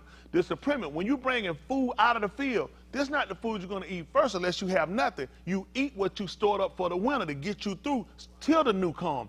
The new is here. Guess what happened now? Now we can start to go ahead and devour the old. See, before the new came, we had to take our time till something else came. So Yahuwah makes sense coming. Him coming allowed us to go back. Now we can just devour up the Old Testament. Why? Because of the new. He told you a new Amar I give unto you, didn't he? Which means we're supposed to do what? Go and get all the old. Eat up all the old. See, they ran straight to the new. These people don't know what they're doing. They have no idea what they're talking about. Come on. Most of the time we bought new shoes. When y'all coming on, when Uncle Ted, when your dad you had some new shoes, they go buy you some more new shoes. You had to wear them out, ain't it? Now we get the new one. Now it's time for the new one. Them shoes you got, the shoes you wore were not your play shoes until the new came. Now you can take them as you play outside and when the new comes. Before that, you gotta be careful how you play. You be playing, you can just do so much. You can't be running, stop and slide. This the only ones I got right now. Till the new come. When them new come, boy, you can tear them shoes on up now. They looks at them ain't them new. You saw the news and out there. I just making sure. Go ahead and keep playing. See what happened? When the new came, that gave us our liberties. See, before the new shoe came, you had restrictions. You can't play on them. Better not tear them up. Tie them shoes up. Better not tear them strings up. You got to be careful with them and keep them. But once the new come, now you got your liberties. That's how we understand when Yahushua came, he gave us the liberty to be able to do. He's given us the freedom to do. They think he gave us freedom to commit adultery, whoremonger, tell lies, and steal. He didn't give us that liberty. He gave us the ability now we can go in and we can devour the old because they knew him. All right? Not to destroy it, but now we can ingest all of it. Come on. That makes sense? Yes, sir. Listen. And I will set my Mashakan among you, and my Nephish shall not abhor you. What he going to do now? And I will set my Mashakan among you. I'm so confused. He's going to set his dwelling place among me. How he going to do that when I'm supposed to go to heaven? That's right. That's right. See, the whole lie they taught you about going to heaven makes no sense. He's telling them already, just like we hold you guys, just pick up 21 right quick. That 21 of Kazum. See, I'm going to show you how you have to believe Aman and why you should Aman. Okay? This is 21, and because it's Smith again, trying to change us. I'm trying to tell you, you don't have no understanding. Kazum, they call Revelation 21 and 1.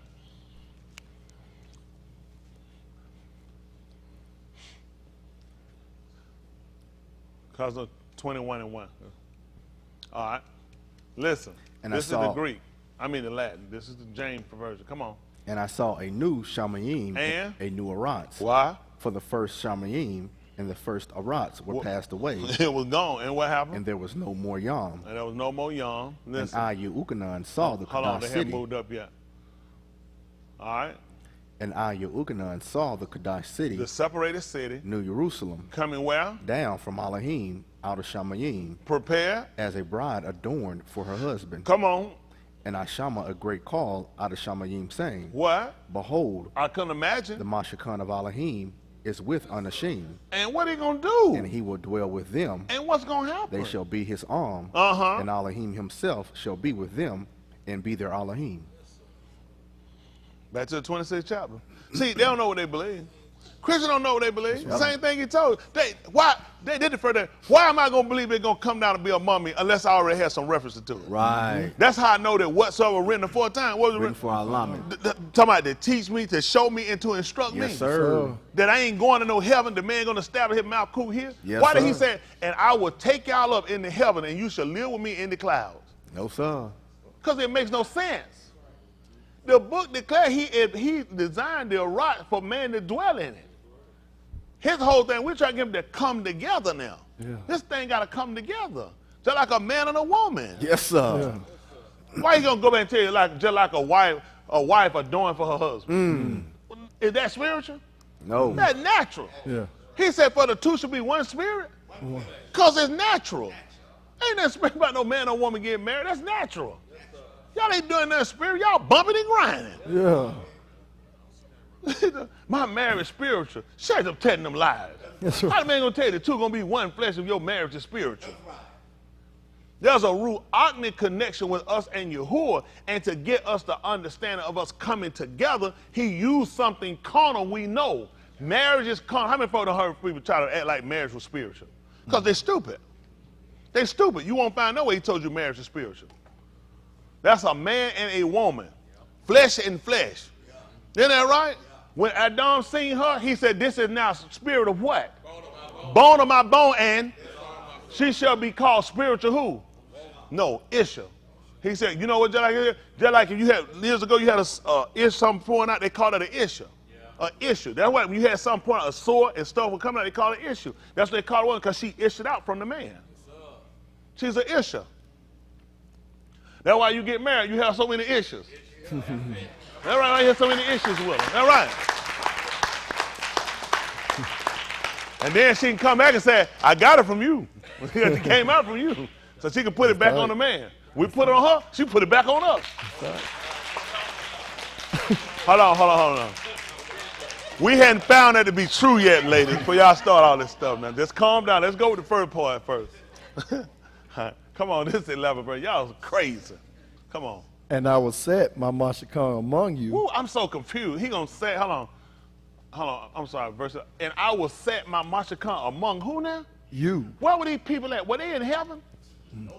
How did the man tell him he gonna set it among them, his Mashakon? The tabernacle that you got in the New Testament is over him too, in the Old. That's how I tell you, the people don't know what they're doing. Listen. And my Nephash shall not abhor you. Ooh, and I won't hate you. Listen. And I will halak among you, I'm gonna walk right there among you. and will be your Elohim. And ye shall be my own. So that's the first time I've ever heard that. You see why I told these folk believe stuff they have they don't understand why it was written. Because this was the premise that let you know it makes sense. He said, I shall walk among. Listen, why y'all, hold you, see if that the book Yehukanan chapter 1 and 1 right quick. They call John. Let's see what happened.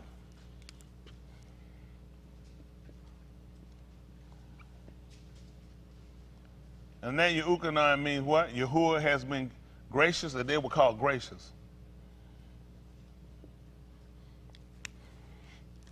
See, I just like to look at things so we'll understand why. I don't want to just believe no more because somebody said believe it. I want to understand it. I want to encompass it and know it. And nobody can take that away from you. All right, listen. Barashit was the Debar. That's right. In the beginning was the word. We can all agree with that. Yes, sir. And? The Debar was with Elohim. And? The Debar was Elohim. That's how we know what Elohim. Because it would be all our otherwise, which means it meant singular. That's why he tried to tell it was a plural statement. In the beginning, when they told you in the beginning God created, it didn't tell you that this was a plural statement. It was Elohim, and that's how we learned it from Yukanan. Yes, sir. He let us know that in the beginning was the Word was with Elohim, and the Word was Elohim. Yes, sir. All right? Yes, sir. And now we try to figure out, he said it was with him, then it said it was him, because he told you in the book of Barashit, the two should be one. Yes, sir. Wow, that's amazing. Sometimes when kids have been, they say, that boy look just like you. Sometimes folks have even said before, he's a split image of you. Yep. So how do you split an image? You take it and you take from it, the split image. I don't know what these folks doing. All the stuff we tell them, they understand it from nature. Isn't that right? Listen, The same was Barashit with Elohim. See, the same was in the beginning with Elohim. Listen. All things were made by him, And without him was not anything made that was made. listen what happened. In him was Kai. And The Kai was the Aura of Anashim. so that's how you look at it. Well, you know what? When people die, you can see a dead person and can tell a dead person from a living sleep person. You can see that some had definitely just left the body. You can see it. You can see the eyes will sink in. You can tell the difference of a dead body from a living body. You know what I'm saying? Because there's something that just leaves from it. He said, and that's that light. That's what it's just like a candle. A candle sitting there with just the wick is dead until you light it. Isn't that right? He said, that's what, man, I took the light. And we understand that light that he gave us is the light of man. Because Elohim, we understood, was a or. Y'all got it? And we talked about, again, or. Don't look at it as just the color, but understand what or is light. Light is only something that manifests something, okay? Light manifests. We get caught on the color. See, that's light. All light is doing is showing us so we can properly see and distinguish things, okay? That's what a ra'ah does. That's the same thing Elohim is. I show you how to properly distinguish things, okay? I give you clarity in things. That's what Elohim is. He said, that's what I put in man. I put in man a clarity. I put in man a distinguishing factor about him. You got it? And we just get caught on, that's light, that's light. No, anything that manifests is light. The book said, whatsoever make manifest is light. That's what light is. Anything that make manifest. Light means to make clear. First thing we think of clear is something shiny. No, information that was kind of foggy, dense, and now understand it. That's called a or. So we get cut on the color. That's why white people manipulate you with giving you a white savior. Because that white skin is similar to the color of what? White light. So it don't make sense he could be dark. He can be dark when he manifests. When he manifests, dark is now light. I read a book years ago. He said darkness is light. I'll be honest, I didn't understand it. I didn't question it. I just left it alone. Because that makes no sense. Because of how I knew things. How do you know light? From the sun, from this. For illumination. That's how you know light. So you trying to tell me darkness with light, that makes no sense unless I understand it's not about color, it's about manifestation, making things clear. That's all it means. Making things, anything that you've heard that I told you that wasn't clear, have you heard someday that was clear? That I taught y'all? Okay, what color is my skin? Dark. Yeah, I just made something clear. That means I'm light. See what I'm saying? I'm just being honest, because they program your mind. It don't make, only way you know light is how they tell you. The illumination of the sun, the illumination of these bulbs. That's not what he was trying to get them to see. That's why he told them, day and night, he said, they the same to me. Because they both make clear. Hold you got, right quick. Jump at 23rd Tahaleen. Let's see what he's saying. We'll come back. We'll come back to this, though. We'll come back over there. Let's show this over. 23 and 3. Let's finish this up. Come on. He restored my nefesh. So, and for what? He leadeth me in the paths of Sadiq for his Shem's sake. Now, you know what? This gave him the confidence to moot. Y'all heard what he said he did? Yes, sir. If you restore something, what did you do? That's right. Well, if you restore something, that means you gave it back. If I took your purse, okay, and then you say I restored it, does that mean I kept it? No. That means I gave it back. That's so right. if he restored his soul, what did they tell us? Yeah. I took it. It don't mean how, come on, I had to take it. He said he gave it back to me. That was his confidence in why he was able to moot. Man, let me tell you something. You think I would just die in this religion unless I had confidence he can give it back? The man told us nobody take it in life. He said, I lay it down. He said, I got authority to lay it down and pick it up. Why else would I do it? You fought, like they said, fight like the Dickens to try to keep it. But he realized he giving it back to me. He told me that. That's his confidence before he moved. See, what he's getting you to do is what you got to do. You're going to have to believe it before it happened. He had to believe before it happened that he gave it back to me. He's going to give it back to me. Why you think he didn't fight him? He let him take him. Now, when the writers wrote it, you know what they wrote when they saw his name? He was led like a sheep to the slaughter, and like a lamb dumb before his shears didn't open his mouth. Because he's trying to explain it. How am I going to get you to understand it? They snap my nigga up. No, I got to tell you how you know it. It's just like when a shepherd take a sheep, he getting ready to kill it. And you take him, and you taking him on. And he said, and he was like a lamb when they getting ready to shear. That lamb don't have no idea what they doing from the look of him. He don't know they getting ready to shear him or what they doing. He said he was like a lamb, like dumb before the shears, and he ain't opened his mouth in his humiliation. He was damn, just took it close up. What you gonna start hollering out saying? He was embarrassed. You embarrassed. They got you sitting here. They said, that man being humiliated. He's been, and then he want to know, and who was going to declare his Toledo, seeing his Kai been taken from the Iraq? Somebody had to come and tell the story. He want to know who was going to stamp and tell it. I'm here now. Yes, sir. We here. He want to know who was going to declare it, seeing his Kai been taken from the Iraq. Okay. Don't worry about it. Let's see. He said he restored my soul. And what did he do? Yea, though I halak, I'm sorry. He told me after he finished the rest he of it. leadeth me in the paths of Sadiq for his Shem's sake. Okay. Yea, though I halak through the valley of the shadow of Moot, He said, in the midst of the shadow of death. What happened? I will Yara no Rosha, Tell me why. for thou art with me. Thou what? Art with thy rod and thy staff, they nakum me. Whoa. Whatsoever written aforetime was written for our what? That we through what? Endurance. Going through? Even if I should walk in the midst of the shadow of Moot, this ain't a reason for me to quit. I will not be afraid of Rosha because of the writings. I won't be afraid of evil, for thou art with me. Guess what you're going to use? Thy rod and thy staff. Who has this? The shepherd, the lamet, which means to teach, to instruct, and to show him. These have comforted me. The writer, I told you I know what I'm doing. This justified the 15th chapter and the 4th verse of the book of Romans. The man just told you I'm going through it. What he's doing, he should be quitting. But he won't quit. Because he said, you with me. Even though I'm going through the shadow of the darkness, thou art with me, which means that now darkness, it become light to me. Because there's a manifestation made. Y'all see, I have clarity. I have in the shadow of Moot. Come on, y'all know what a shadow is? Okay, all right. Let's see what happened. 5. Thou preparest a table before me Listen well. in the presence of mine enemy. Y'all see what happened? Can you imagine? That's why he sat down, he was sitting down to eat, and he sat down with the Talmudim, and Yehuda was sitting right there. And you know, he sat there and look at it. This is really funny. I'm sitting here eating with this man, and I already know that man is against me and finna afflict me. He said, I already know. This man is finna afflict me. And I'm sitting right here with him eating the whole time. He did. That's what he said. He prepared a table for him, didn't he? Yes, sir. When he told the Talmudim to go, they told him and tell the Adon of the bed. He said that the Adon had need of it. Tell the two each other how. Tell them the Adon had need of the house. He said, I'm going to sit down and I'm going to eat my dinner with my Talmudim.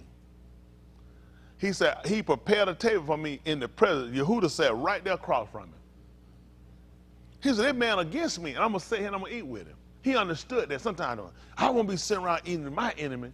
He would because he understood the writings. Yeah. He understood it. You know, he understood off the rip. He told you off the rip, Yahuwah is my shepherd, I won't lack. He set this up for me. All this was set. You know why we faint and why we fall? Because we don't understand what all he designated for us. We don't know what he designated for. And you know what? We like these people out here, we running, guessing through the woods, trying to figure it out, and fell to sitting down and being taught. He said all this stuff here, this worked out. Again, all things work together for the good of them that are hard Yahuwah and that are Yakra according to his purpose. See, it worked out for him, didn't it? You said, man, well, I'm going to sit down and even nobody hate me. Of course you wouldn't, because you don't know what he done prepared for you. Listen, he said, but thou had prepared a table before me in the presence of that afflict me. Listen. Thou Mashiach my head with oil. That's why we call him the anointed. When we ever use Yahushua, we signify who we are by calling him the Mashiach. He's not the only one with the name Yahushua. Which one are you talking about? We're talking about the Mashiach. Now, Yahushua, who actually was the Ben of Nun, Mushah brought him up and he Mashiached him too. But we don't call him Yahushua the Mashiach. We call him Yahushua the Ben of Nun. We call him Yahushua Mushah Abad. This is not Mushah Abad. Right. He been separated from everybody else. He the Mashiach. Yeah. Y'all got it? Yes, sir. And he let them know he done did it in the presence of my enemy. That's why when he was sitting down eating, in the 26th chapter, that same chapter, before he sat down to eat, he was sitting in the house, and a woman took an alabaster box and broke it open and poured it right on his head. He let him know and said, you anointed me in the presence of my enemy. And Yehuda jumped up and told her, said, what need is this waste? Yeah. We could have took this and sold it for 300 pence. Yeah. He said, leave her alone. He said, she done did a great work. Yeah. He said, wherever this message being told, said it's going to be a zakar, this woman right here. That's right. That she came up and she Mashiach me in the presence of my enemies. He made sure Yehuda were there. He made sure that the Kohanim that hate him, they were there. I wanted them to see me get Mashiach. Yahuwah set this up. My enemies had to see this. See, a lot of times when stuff happens, you don't realize Yahuwah had things designated bigger than what we thinking. But if it wasn't for the writing, what he would have did? Quit. You quit. You left. His comfort was in, guess what? Everything he done told me is working out the same way. Why he gonna fail now when it come down to my moot? Right. See, if you don't see that things working out for you the way he said it, why you gonna trust him at moot? That's why I told you, why am I gonna trust him going somewhere later on and I have nothing now? I've seen no results of you yet, but I'm gonna trust you to my death. That makes no sense. That makes no sense. Unless you've given me something previously to hold to. Why am I gonna trust you to death? This man is counting on us to believe in him to death. Based off of what? A gut feeling? The man got a track record. Yeah. Man said, man, look at my track record. I deliver. I deliver. Don't that make sense? Yes, sir. Thou hast prepared a table before me in the presence of them that afflict me, Yehuda seen him. Thou hast thoroughly anointed my head with oil. This is real oil. She broke the alabaster and anointed him right there in their presence. Yeah. And thy cup, which cheers me like the bed. That's different. They say here, well, all my cup runneth over. They call it chancellor with the me, I don't know. Inebriateth me, how goodly it is. Cup cheers me like the best, and thy cup cheers me like the best wine.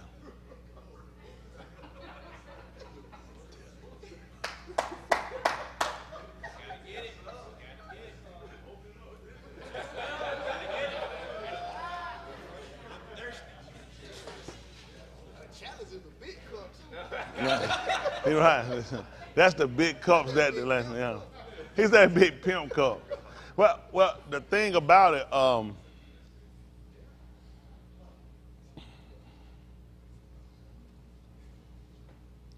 we know that he didn't then. It wouldn't have been. Although his speech is what he's saying here, he couldn't have done it when they're telling him. That's why you have to process stuff when you're looking at it, because you'll run and you'll put something and you're going to say something that he didn't actually do, okay? He did drink it, but it wasn't when you were thinking. He did drink it, but it was not when you were thinking. Now I got to prove it out to you. See, when these people read, they go, see, for me, I process stuff. Because if you don't, you'll come along and you're going to mess up something that you think you're doing right and it's going to be wrong. So now I got to prove it out. Don't take long. See if that's the 23rd chapter. It's 23rd. 22nd chapter, book of Orion. Maybe that's 22, 18. Orion might be 23. Let's see, 23, maybe 23. 23, they call it Luke. See if that's about 11. Orion, 23. Let me see about 11. Let me see. No, so 22. We'll read it down. So I got to clean up all these folks' stuff. But see, its intent is there for a reason. Because see, some of our people read it, they're going to be able to justify what they're getting ready to go and do, but I'm going to correct it for them, right? How about that? All right, jump down. Okay, we'll start here. Come on. Now the Muhad. 22 and 1, they there. Let's go on. Let's just jump down. Come on. Hello. Or Which we on verse? 22 and 1? 1? All right, come on. Yes, sir. And the Muhad of Ukak Shabur. Oh, no. Masut Lakam Yeah, drew Masut. nigh, Unleavened bread. which is called Pesach Pesach. in the See Rosh. that, they even tell you Pesach and spell them out. They tell you Passover. They always gonna take their own little stuff. They go, anyway, come on. Come on. And the Rosh Kohanim and the scribes sought how they might kill him. What they call the chief priest. Sought how they might put Yahushua to moot. Come on. For the Yara, the Am, Because they feared the people. Come on. then entered Satan into Yehuda, surnamed Iscariot, being of the number of the 12. Come on. And he went his way and communed with the Rosh Kohanim and Rosh and captains how they might betray him unto them. Mm-hmm. Come on. And they were glad and covenanted to give him money. Mm-hmm. They agreed. That's all a covenant is, agreement. They agreed to give him money. Listen. And he shaba and sought opportunity to betray him unto them in the absence of the multitude. Y'all don't even understand that either, too. How they covered to give him money. Y'all don't realize how he stopped all that. That was all against what he had intended. Hello? Wow. That probably nothing important, is it? That's important. Why is it important? The book told you today, let's say, and they were glad and they coveted, ED, to give him money. They agreed on it to give him money. That's not important to y'all. It's not important? Yes, sir. Why is it important? Because they're going to give him money. That's your Goodly reason. price. So what now? A goodly price. A goodly price. That's a goodly price. What, you agree to it too? Interesting. So it's a goodly price. It is. Say it again. It's supposed to be a bribe and reward. Oh, he talk about, about bribes and reward. By not taking them, by taking bribes and reward. What do you got? And Untura? Hold on, I got the parallel of Shamshun and Delilah. They offer her money. Did they give it to her? Wow, it's tight. No, he's fine. But see, in this is not the show. I just want to see when y'all reading how y'all comprehend things. Yes, sir. Allah ha-dabarim. And these are the words.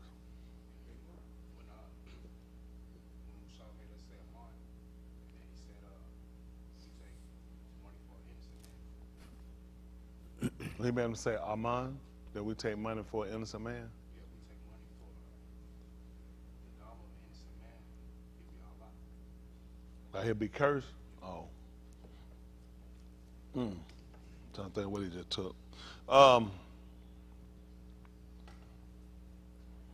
Let's see. You quoted the in Zechariah. Yeah, look at it. I think that's the 9th chapter book of Zechariah.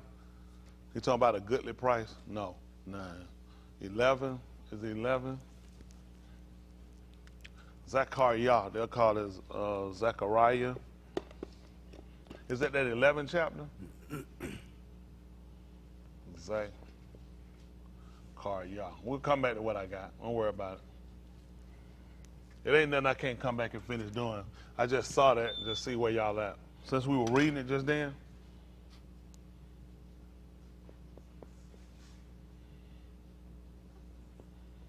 Is that the 11th chapter I want? Yes, sir. 13? No, come back up. Make it 11. 11 and 11? Yes, sir. 13 is what I want. Don't worry about it. We'll come down. It's all the same. It's all the same word. Listen.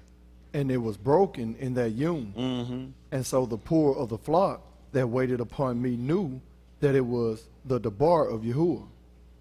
Oh, he's put, and the Canaanites, they put the poor of the flock, the Canaanites, the sheep that are kept for me, shall know that it is the Yahuwah.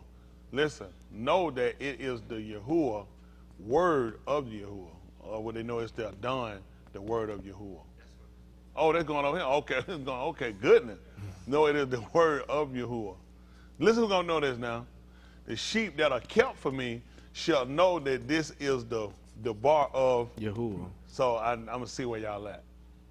See where you at now, based off all of it. Now, this is what you call, and you consented with him, correct? Well, I take what y'all use and I still work. How about that? This is what they call. Now, he just said, based off of this, so I'm going to see where y'all at. He said that the sheep that were kept for him, they knew it was Yahuwah. Let's see why. Yes, sir? Oh, you got an answer? What's your answer?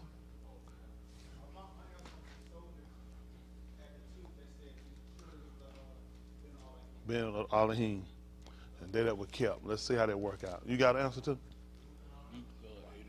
Yehukanan 8 and 30. Then said Yahushua, though Yahudim that among on him, if you continue in my dabbering, then are you my Talmudim indeed. You should know the might, and the might shall make you free. And what was the answer? That man said, I taught it to you. I taught you a lot of stuff. But I wanted to, based on what you're seeing here, this is what they call, and he told you that, and it should be broken in that yum.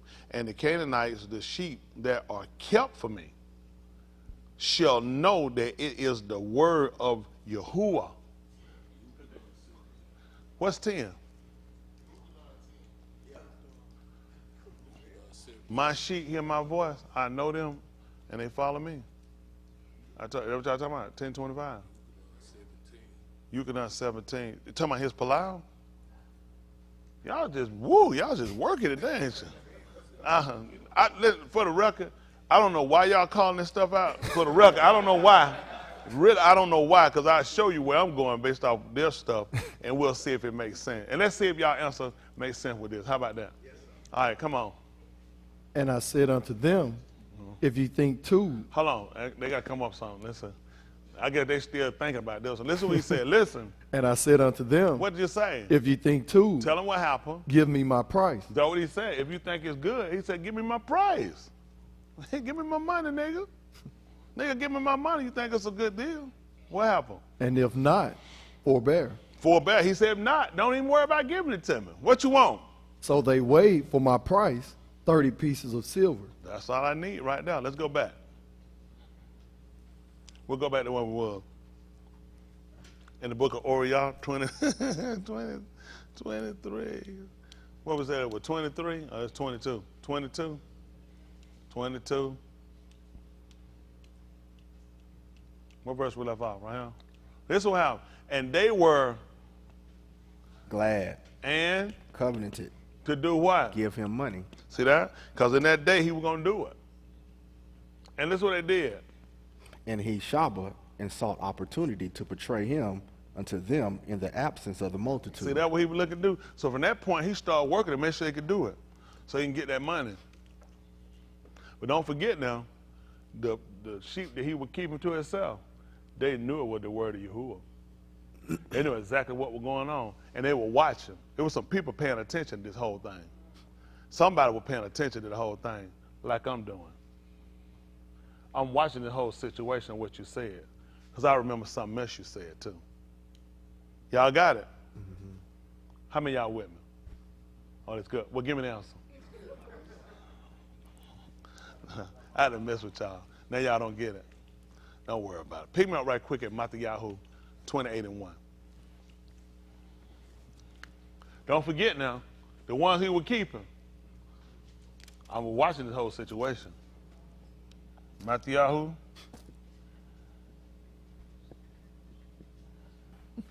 28 and 1.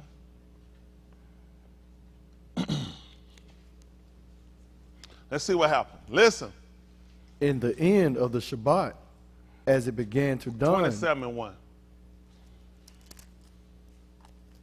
How many of y'all been 8 before? How many of y'all were 8 before you were 7? That's tight. I'm going to hit the hand. That's tight. These folk they didn't even think about it. They said, I was 8 before I was 7. Y'all scare me. All right. What is that anywhere?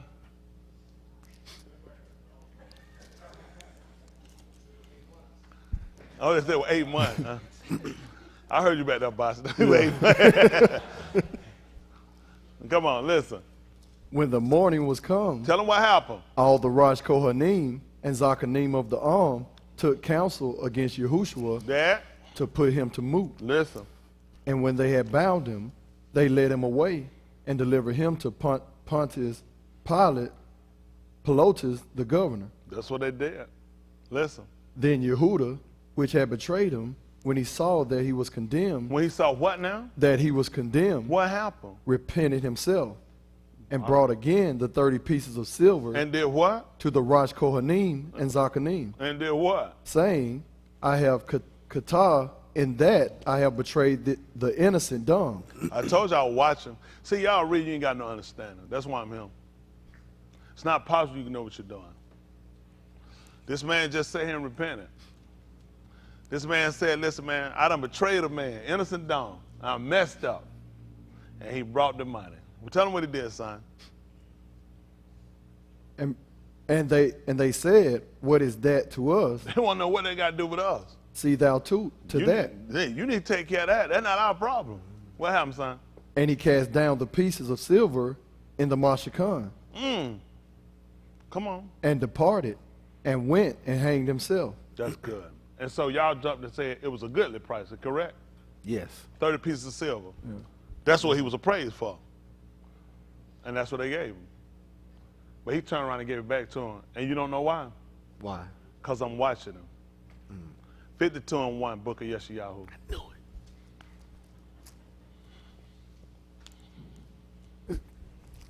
So,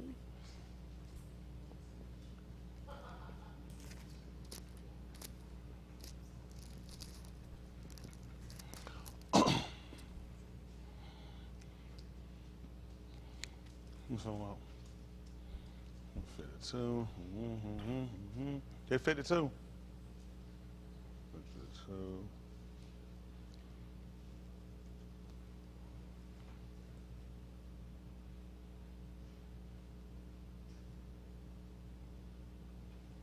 Stroll down a little bit. Let me see something.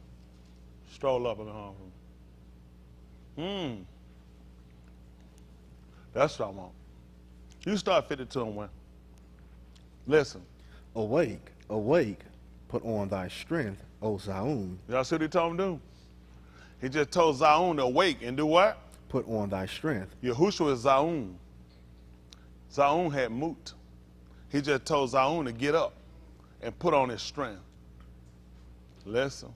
Put on thy beautiful garments, O Jerusalem, You listen. the Kadash city, for henceforth there shall no more come into thee the uncircumcised and the unclean. Listen.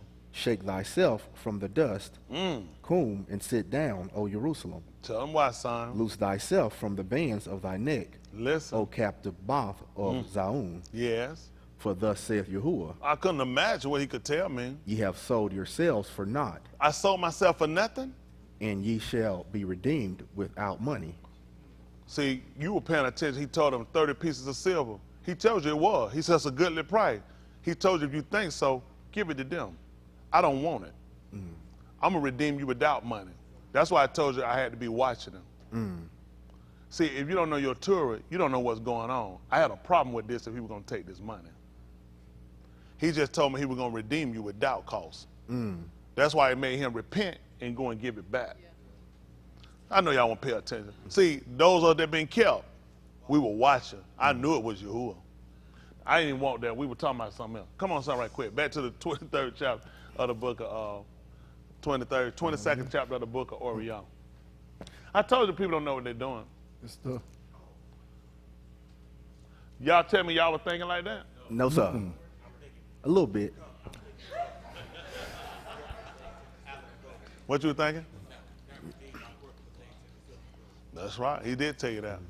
What Cuff did tell him back, for as much as you know it, you were not redeemed with silver and gold from your vain conversation. That's right. But with the precious dam of Yahushua. That's why he had to tell you that. You had to pay attention to the Torah. Otherwise, that story don't make sense. He took the money, he came back and gave it back. Because he was trying to tell you, I didn't take it. You can sit around you want to say you paid for it, you telling a lie. He said you sold yourself for nothing. So what I'm going to redeem you with? Without cost. You gave yourself over and you ain't getting nothing. I ain't taking that jump. I'm going to redeem you without cost. Okay, don't worry about it. Folks sang a song and tell them salvation is free. Come on. We jumped off. Don't worry about it. Go on and rest out your mind. Let's stay with what we got. Come on. and they were They glad ain't going to change where you at. Come on. and covenanted to give him money. See that? What happened? And he shot Oh, they'll move. What verse we at? 6? Okay, hold on. Or we are 22? Verse 5. Okay, verse 6. Come on. And he Shaba and saw opportunity to betray him unto them in the absence of the multitude. So, and that makes sense. Why that makes sense? Well, how about it makes sense if y'all just paid attention, y'all had just a small memory, just told you above that they was afraid of the multitude. So how are they going to do this? They're going to have to do it outside the multitude. If I'm afraid of them, don't it make sense to do it outside of them? Okay, let's focus. Focus. Come on. Then came the Yom of Masut Lakam, Which is unleavened bread. when the Passat must be killed. See that? Saying there came the time they had to be killed. Listen. And he sent Kuf and Yeuchanan, saying, Go and prepare us the Passat, that we may eat. Yes. And they said unto him, Where wilt thou that we prepare? Listen. And he said unto them, Behold, when ye are entered into the city, there shall a Ish meet you, bearing a pitcher of Ma'in. I thought I said good, man. That's right. All right, come on. Follow him into the bed where he entereth in. Come on. And ye shall say unto the tube Ish of the bed, I did say two beats, didn't it? Come on. The Adon saith unto thee, Where is the guest chamber, where I shall eat the Passat with my Talmudim? So, and what happened? And the man cussed him out. Asked him, who the hell y'all think y'all there walking in my house, following me like y'all some gangsters off the street. And he shall shew you a large upper room furnished, there make ready. That only makes sense. The man already had some information about it. He had to already be told something. Same thing we found out with Simeon when he came, when Yahushua came into the Mashkan, where his mother had brought him at in the time of cleansing for him. After 40 Yamin, you're supposed to bring a male child into the Mashkan, and they're supposed to give an offering for him. And when he seen him, he told him now he was ready to die to moot. Right. He said, because I seen Yahuwah Mashiach. He let him know that he had been told that he wasn't going to see moot until he seen Yahuwah, till he seen Yahuwah Mashiach. And he let Myrene, his mother, know, so that boy going to say something that even going to cut you to your log. Yeah. He cut her too. All right? Listen. And they went and found as he had said unto them. Just like he said. See, everything he told them. And what happened? And they made ready the Passat. And everybody know how that happened, right? Why that situation came to happen? Hello? That's right. They found the pattern of Shamshun. When Shamshun got ready to get married, the book said he used his rayah to prepare for it. He used his friends to do it. That's why Yahushua didn't do it. You remember? You said he's going to be called a Nazareth. Shamshun was from Nazareth. Shamshun never did no preparation for his wedding. The book says, so used he the young men. Yeah, right. He used his rayah them to do it, his companions. Hold what you got. Let me see it right quick. 14th chapter of the book of Shaphatim, they call Judges. 14. Jump down probably, I don't know, 14, 11, 13. See if it's at 19. It might be down too far. Shaphatim, they call Judges.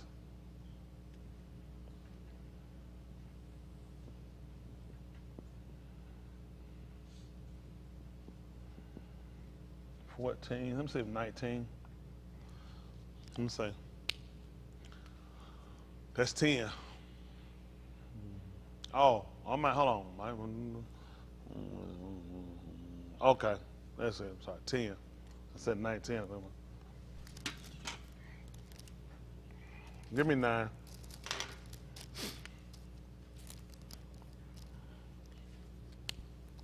Listen. And he took thereof in his hands. To the left is the Greek. That's going to be older than the Latin in the middle. And King James Perversion. Listen. And he took thereof in his hands and went on eating, and came to his Abba in Aim, and he gave them, and they did eat. But he told them not that he had taken the debash out of the carcass of the Ari, which would have been out of the mouth. So his Abba went down unto the Ashah, and Shamshun made there a muhad. Pay attention. And Shamshun did what? Made there a muhad. And Shamshun did what? Made there a muhad. And how he do it? How long was it? For so used the young Anashim to do. See that? That's why he had to pay attention. That's why Yahushua didn't do it. It was Hippasat, but he used them to do it. That's why he told them to go and make ready. See, the people that have been watching him were paying attention to this. Had he started, he went and made it himself, I got to pay attention to that. That means he's not him. See, the reason why people not going to be saved because they're not paying attention enough to see whether or not he's following patterns. These patterns were important. Don't you know that was all to get people off to see somebody get 30 pieces of silver? You sit here watching this and you're like, wow, that's tight. He's probably been redeeming us without money. I'm just going to watch and see how they play out. Later on, you find out the man get a conscience. Man, what I was thinking.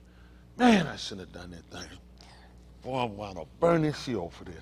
Let me go and get his money back and throw it. Because had we kept reading the book of Zechariah, he told you to cast it to the potter. He told you to cast it to them. He already let you know he wasn't going to keep it. That's why we were watching to see how it played out. I just stopped you. You'd have kept ready. He could have told you to give it to him. Right. And that's what you appraised it for. This is a goodly price. Then go ahead and pay it. But I told you I was going to redeem you without cost. Okay. Don't worry about it. Let's go back over to what we had. Y'all know how we got on him because we had to start dealing with all the stuff. Y'all read some, got excited. Y'all heard about the Chancellor Cup. Eric said the cup was this big. That was a punch bowl. Said everyone had a punch bowl full of wine. Yeah, Chancellor, that's the biggest cup. And open it up. I'm ready to get drunk tonight. All we're doing now, we're going to take it from where, and it's only right. Got to be explaining it. Prove That's it out, right. right? That's all we do. The Yes, book sir. said prove all things. Yes, sir. That's all. Come on. So along the way, we'll have to open up some other stuff along the way, but that won't distract us. This won't deter us from early voting. That's right. That's right. Come on. Yeah, 5 and And went verse down 14. from 5. We down. What we left off at? 14, 13? We had just finished 13. Finished 13. This is Oriah 22, 13. Oh, it was like 14. Come on. And when the hour was come, He did what? sat down, Uh-huh. and the 12 Shalakim with him. Come on. And he said unto them, with desire, I have desired to eat this Pesach with you before I suffer. You see that? He said, I wanted to eat this with you before I die. Before I go through and get persecuted, I desire to do this with you. What happened? For I say unto you, What you saying? I will not any more eat thereof For until I say to you that from this time I will not eat it till. it be fulfilled in the Malkuth of Elohim. And these folks sit down and told us, the man sat down and ate it. The man just said right from this time, he said, I'm not eating it. Mm-hmm. I want to eat it, but I'm not eating it. Come on. And he took the cup and gave Hadu. That's Chancellor, the punch bowl. The big old giant punch bowl.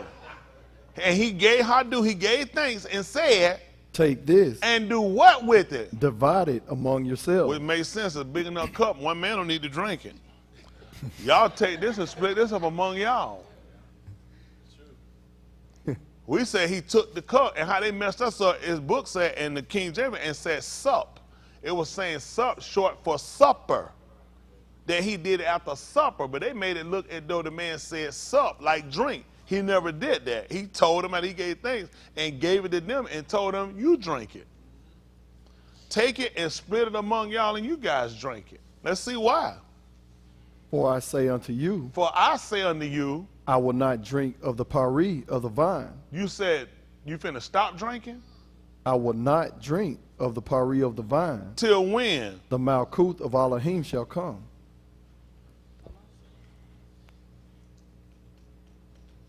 That's gonna be tight with the drinking. Y'all just got all excited about it now.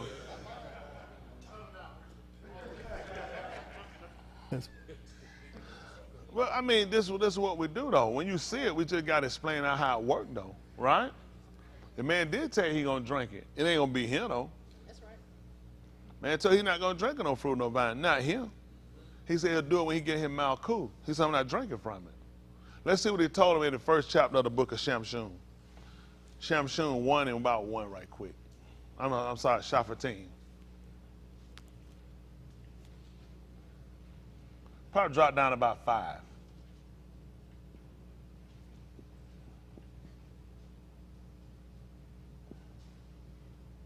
Think it, hold on, not 1, I'm sorry. Shaphatim.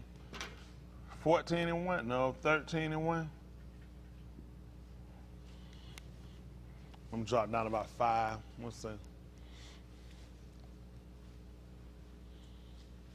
Let's see this. 13 and 5. Listen to what being told now. Yes, sir. Listen.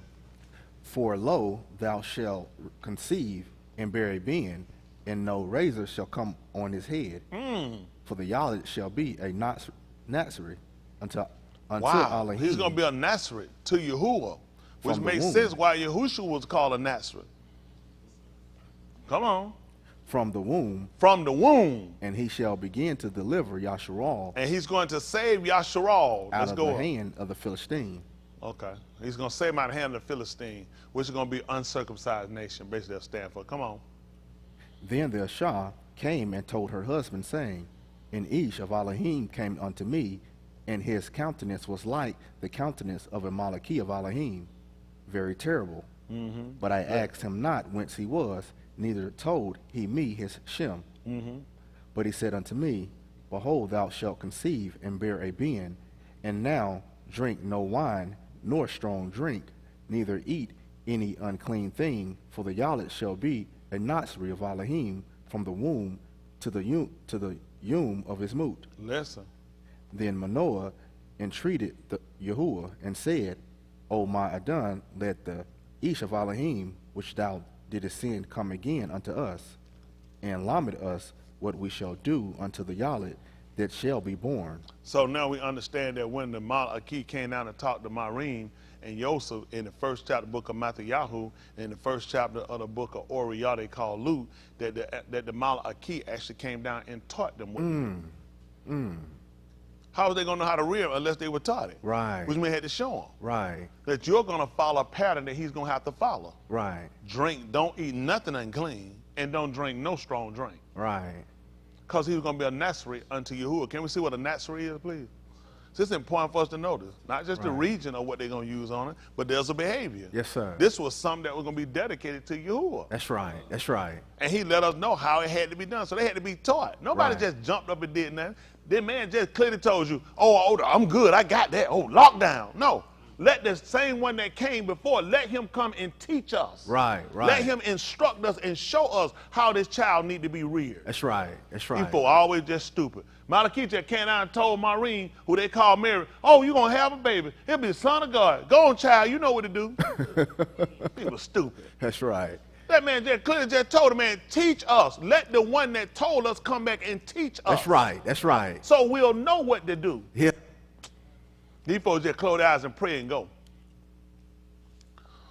Hold a loaf to set apart.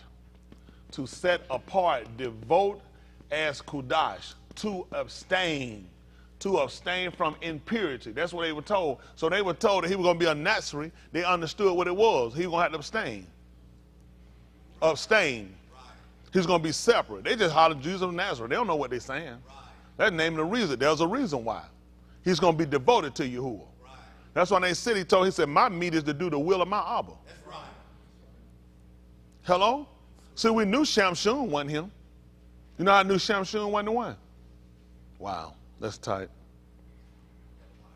He had a wife? How about the fact that when he wanted one, his father said, isn't it one among us that you should go and take one from another foreign deity? That lets you know right there he wasn't devoted. He wanted one. His father told him. He said, isn't it one among all the GUI among us that you're going to take one from these people? He wasn't devoted. That's what got him poor. To abstain, to devote as kudash unto a sacred purposes. See that? Unto sacred purposes. That's why stuff Yahushua wasn't doing. He wasn't finna drink that stuff, man. Hey, I can't drink that stuff. That's for y'all. Y'all take this stuff. What's his name? Cuff of Nazareth? Mattheyahu of Nazareth? Andrew of Nazareth? Mark of Nazareth? Was that their name? No. That's why he could drink the cup. Right. That's why he gave it. He said, I want to drink it. He said, but I'm going to give it to y'all. Y'all take this divider. I can't do nothing with it. Come on. I'm devoted unto a... See, what looked like it don't have a purpose makes sense. He told that the man is going to be a Nazarene unto Yahuwah. He's going to be dedicated. He's going to be separated. That's why the book of Abra in the 7th chapter told for such a Rosh Kohan became a, who was harmless, undefiled, unto sacred purposes. Could be right there with him and separated from him. Right there among them, separated from him. I can't do it. Hello? Yahushua of Nazareth. All these things set him in position to do. Oh my goodness. Okay. At the 28th chapter of the book of Matthew, so I can get them finished up. 27, 39, 40.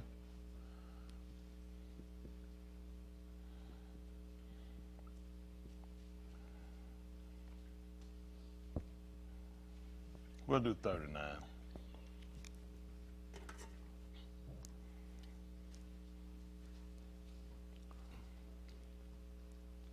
Listen. And they that passed by reviled him, wagging their heads. Blaspheme him, revile is verbally abused. They said blaspheme him, wagging their heads. That makes sense. Blaspheme means to speak against Elohim or something sacred. That's what blaspheme is. They're saying revile. Revile is just verbally abuse, but what they actually did, they blasphemed. And all this will put you in condemnation. Because you were clearly told you weren't supposed to take Yahuwah's name in vain. You ain't going to believe what's going to happen. I will not hold you guiltless. Right. Those people that did it, he said, I will not hold you guiltless. They blasphemed. Okay, don't worry about it. That ain't important for you to pay attention to either. This is your Torah. Come on. And saying, thou that destroyest the Mashakhan and buildest it in 3 yamim, save thyself. If thou be the Ben of Elohim, come down from the 2. And Likewise also the Rosh Kohanim mocking him with the scribes and Zakanim said, he saved others, himself he cannot save. If he be the Malak of Yasharal, let him now come down from the 2, and we will among him. and they wouldn't have. They were not going to do it. No more they would have believed it. The man would have rose from the dead. Right. He said he had 5 brothers. He'd go back and tell them, don't come now. He said, ain't gonna believe. He said, you got the Torah and the Nabahim. That's right. He said, you don't believe them, you ain't gonna hear one roll from the moot. Yep. That's why he wasn't coming down, because I know you ain't gonna believe it. It's all a lie. People tell all people do is tell lies. They tell stuff that don't make sense for their own profit and gain. They were not going to believe. He knew exactly what he's doing. And had he come down, he'd have disobeyed Yahuwah. He was up here for a sacred purpose. He was a Nazarene. Come on. He trusted in Elohim, let him deliver him now, if he will have him, for he said, I am the Ben of Elohim. You see that? They say he trusted, ED. They didn't say he trusts, which means still will. They were looking at past, previous events that he's done and know for a fact this is who he said he has confidence in. Now we want to see if he's going to actually do what he said he's going to do. And if he's saying he'd have been Elohim, let's see if he'll come and deliver him. Hello? So, Wow. That's tight. And you know why he would have stayed down? He did the same thing that Yasakot did. Yasakot didn't jump up. He trusted Abraham. Abraham took him and tied him down to slay him. He had confidence in Elohim. He told him, I see the wood. He said, I don't see the zabak. He said, I don't see the sacrifice. He let him know Elohim will provide. And he trusted Abraham, didn't he? And he stayed there. Hello? yes, sir. We don't have no right when Yasakot tried to fight and get up. That's right. He had confidence in Abraham, That's right. which means he believed, I trust Abraham. He put the wood on his back and took him right up there to do it. So we're going to offer Zabak to Elohim. That's right. Okay, that's us. And they looked at that man doesn't trust it. They want to see whether he's going to deliver him. Come on. The thieves also, which were crucified with him, cast the same in his teeth.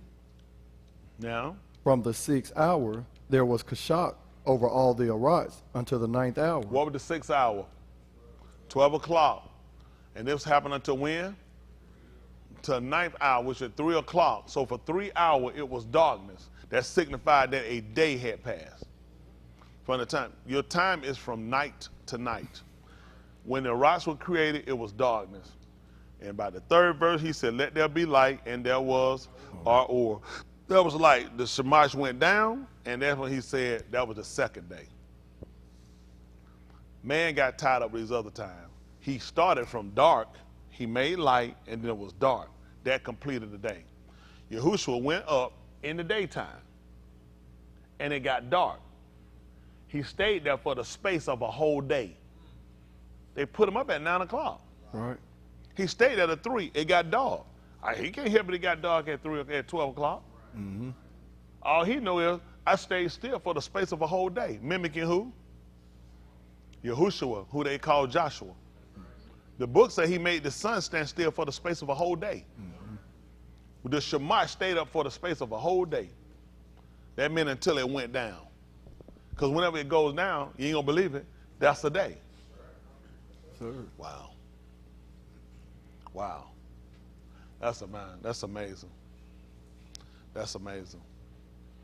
Somebody tell you they come in your house at night, you looking for them to come that day? Somebody tell you they come in your house that day, you looking for them to come that night? Okay, he made the Shamash stand still for the space of a whole day until it went down. I don't know what they're doing. You can't be a day until it ends. Hello? Yes, sir. I don't know what they're thinking until it ends. I mean, it's standing there for the space of a whole day till it go down. It stayed up there until it went down. Yeah. That's why after that they had to take him down. Yahuwah already told us that I'm going to finish the work and I'm going to cut it short. Yeah. And it's going to still be right because somebody think he'll lie. He told you before it happened. Yeah. Hello, wow. That's crazy. That's crazy. He had to do something so you could see it. Everybody already had pinpointed time on the hour. Yahushua told you in the 11th chapter, about the 11th verse, he said, are not there 12 hours in a day? Let them know, I understand your system. It's 12 hours in a day. Because you count how long it stays up there until it goes down. He went up and it went down at 12 o'clock. That just ended the day. Because he told you I'm going to cut it short. He couldn't let it be regular because you'd have thought it was just some natural occurrence. I had to do something to show you, and I told you I was going to cut it short. That's how we knew it was Yahuwah. When does the Shamash go down at 12 o'clock? No. And it stayed down for 3 hours. Just like he was going to stay in the grave for 3 days. Yeah. Hello? Yes, sir. After 3 hours, if it went now from 12 o'clock to 3 o'clock, what they call the 6th and 9th hour, it was darkness over the whole of Rice until the, that means it was 3 hour dark, which means at that point, what happened? Wow. So we had to be able to see that with Yahushua. And you know what's important about that? Same way we found out before with Koski Y'all, he told him. He wanted a sign. He said, I know you can make the Shamash go down. He said, but make that thing come back up. That's how we knew he could do it. You know, he let him know. Before Prince Hall, before Scottish Rite, before Modern Free came, you know what he told him, Boston? I'll raise him up. He let him know I'll raise him up. That's what he did. Cause y'all saw it. He said, raise him up. He said, I know it's nothing for you to make it go down, to make the sun go down. He said, but make that thing come back. He said, why did? I'm finna raise him up. Don't worry about it. That's why he did. See, we already had to have an understanding he could do it. We're asking him to look at him to raise the sun. If he can't do nothing with what's going on in nature, can I really count him to do something with us? For what we're looking at, we call ruachni spiritually? He even have no understanding. All this was similar. Why 3 hours? Why wasn't it down for 2 minutes? Why wasn't it down for a second? Right. I was showing these people what I could do. Okay, don't worry about it. Come on, son. And about the 9th hour, Yahushua sighed out with a loud call, saying, Doing what? Ali, Ali, lama sabachthani, that is to say, my Elohim, why hast thou forsaken me? That's why he's saying all E, not Eli. They trying to say Eli, Eli. No, we not. It's all E for us. It's shorter. That means my Elohim. Ali is my Elohim. And right, he's significant. That's right. It makes sense. He said, I'm going to be their Abba. They're going to be my Ben. I'm going to be their Elohim. They're going to be my people. So it makes sense. He's called on Elohim as his. And as ownership. That's the difference. You call on him and having no connection to him. So why you expect me to do something for you? He has a connection to him. You are my Elohim. I am a Nazarene. I am devoted. I am set aside. I'm dedicated to whatever your purpose is. That's why the people ain't gonna get it, because you don't understand how you just call him as just whoever he is. He called him as if with ownership. You are my Elohim. I'm your arm. I'm your people. You're my Abba. I'm your Ben. He told y'all, can a mother forget her suckling child? Why did he say a mother can forget any child? She's going to care for her own. She's going to care for her own. That's why he told her, can a mother forget her suckling child? That she won't have compassion on it? He said she may forget. I won't. That's why he called on him. I know you won't forget me. Which is zakar, which means he marked as to remember. He was symbolism. He was already marked. Come on, he was a marked man. All right, Yahushua was a marked man. How you think he remembered him? Zakar is marked as to remember. Come on. Some of them that stood there, when they shama that, said, this Ish calleth for all Yahoo. Yeah. And straightway one of them ran and took a sponge and filled it with vinegar and put it on a reed and gave him to drink. What happened? The rest said, let be, let us see whether all Yahoo will come to save him. Yahushua, All Yahoo name means that Yahuwah is Elohim. He had a name that let us know who Elohim was. It was Yahuwah. Yahuwah is the existing one is the mighty ones. Come on. Yahushua, when he had Sayak again with a loud call, yielded up the Ruach. Come on. And behold, the veil of the Mashikam was rent in twain from the top to the bottom, and the Arats did quake, and the sewer rent. And the Kubar were open, and many bodies of the Kodashim which slept, Kum, and came out of the Kubar after his resurrection. After his, that's right, out of his kum. Come on. And went into the Kadash city, And did what? appeared unto many. That makes sense, don't it? Because we were taught that Yahushua was who? He was Ukak Shabur, which means our first fruit. After that, those that are here, that's why he followed that order. See, that's important for us. We were taught that order. Ukak Shabur, your first fruits. It made sense that they came out after him. See, all this was important. You'd have jumped up, all of them jumped up together. That'd have been confusion. That would have dampened everything we believed in. It wasn't supposed to happen that way. He was supposed to be the first fruit of them that sleep. Then they were supposed to proceed after him. Hello? All of those things what don't seem significant is how you got to believe. This is why people are so far from salvation, because they don't even know how it's structured for them to believe. You're supposed to have an understanding from nature that you can correlate to what he did, Ruachni. Okay, now we're moving to Ruachni. What happened? When he told us that Elohim were able to raise up of these stones, being under Abraham, what were we thinking in our mind? Actual rocks were getting up. This man was looking at those bodies that got up because we were buried inside of tombs. We don't bury no ground. We got that stuff from these people. This man was in a kabal. We were inside a rock. You carved out in front of caves and put them inside there. Abraham started that ritual. He bought a field of bread and he buried his wife in a mount, in a har. Same thing with Mushar. They couldn't even find his body. He went up on top of a har when he moot. These folk gave us this underground burial jump. So these folk were already in rocks. So they come up, it was just like the rocks coming up. Don't worry about it. But the purpose of what we were going to look at that was to show you when he did drink the cup, which would have been conclusive to the 30th chapter of the book of Marshalli, when he told him about, 31, when his mother told him, let's get it right quick, just read down. Now I'll try to let y'all go so we can see how he got the cup.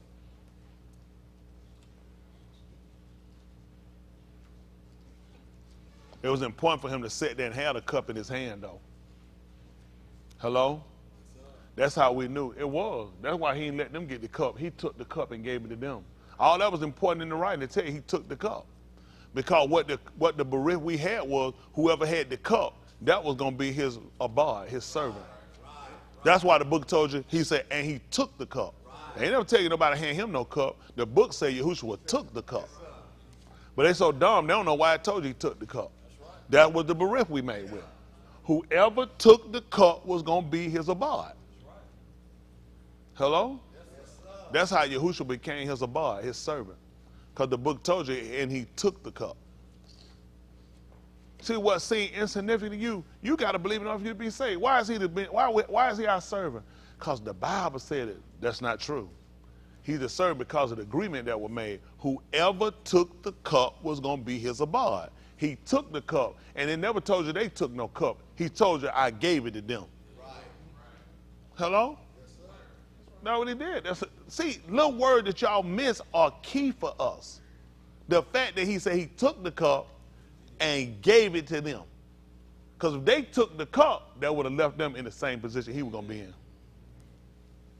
Hello? And some had to signify him to make him different than everybody else. Hello? Just like we do Passat. Y'all ain't took no cup, we gave it to you. When y'all parried, when one of them niggas, come and take it. You ain't took nothing, we gave it to you. Same thing, who's talking about, they talking about he took your life. He told you, nobody took my life. He said, I gave it to him. He said, I had that authority. You ain't took nothing. Well, one person took the cup. They tried to take it. Well, they tried to take the platter. That's a whole nother transgression. We still trying to find out what the transgression on that one. So that's a new one. We got to go back and rewrite the Torah. All right, come on. This is what they call Proverbs, Marshally 31 and verse 1. So you'll see if you understand it. Listen. This is the Greek side, which is older, Latin. Can listen. The Dabarim of Malak Lemuel, the Nebuah that his aim taught him. Which is different than what they wrote. They said, my words have been, hold on, come back down for a second. My words have been spoken by Elohim, the oracle, they put in the oracle answer of the Malak, whom his aim instructed him. His mother taught him this. Come on. What my being, and what the being of my womb, and what the being of my vows. Give not thy strength unto Nashim. Hold on. Yeah. Give not thy wealth to women. He's saying substance. Nor thy Darak to the which destroyeth Malakim. It is not for Malakim, O Lemuel. Come on. Do all, listen what it said. Do all things with counsel. They didn't say that. The Greeks are telling you, see, this writes different. No, give not thy strength unto women. No, he's saying your wealth. Nor thy ways to that which destroy Malachims. Wealth to women, nor thy mind and living to remorse. Do all things with Counsel. That's why. Counsel is a recommendation for a course of behavior. That's why he sought the Father. Hello? Yes, sir. Drink wine with what? Counsel. Yeah. Drink wine with counsel. That's why you need to be careful what you do. That's why he wouldn't take the cup. That's right. That's right. He had to be counseled on when to take it. That's Let's right. see when. Listen. I told you, it's important for people to read it. Your English version don't tell you this. No.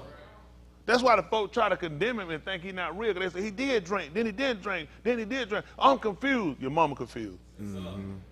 Listen. It is not for Malakim, O Lemuel. It is not for Malakim to drink wine, nor for Sarim strong drink. Oh, stop. Listen what he told you. Don't even read. Sharim, which is our word, what they call in Prince, are prone to what? Anger. Let them then not drink wine. That's why he didn't do it. He went into the Mashkan. Remember they were selling, buying and selling. Yes, what he sir. did? Turntables over. He said, if I drank, I'd have killed all y'all. He said, I did that sober. I don't know why they folks, and they don't try to tell me about it. You can't be angry. The book just told. That's why I don't drink. Yeah. I'll lose it. Yeah. They told the Sharim. They told Sharim, said, listen, y'all prone to get pissed off. Yeah. Please don't drink nothing. Yeah. Now, look what they told you. This James, this what you got. Listen. It is not good for kings, O Lemuel. It is not for the kings to drink wine, nor for princes to drink. But it don't tell you why, does it? No. That's why people do it. You saying it, why it ain't good for me to drink it? Because it just told you why. Because y'all prone to anger. Right. Y'all get pissed off real quick. You don't need to drink nothing. Mm-hmm. That's the counsel. Just telling me it's not good for me to drink on my law is what answer? It's not. It's not an answer. You still tell me the same thing I'm asking. You not giving me an answer why. Right. But that makes sense you tell me because we prone to anger. All right. Yes, listen.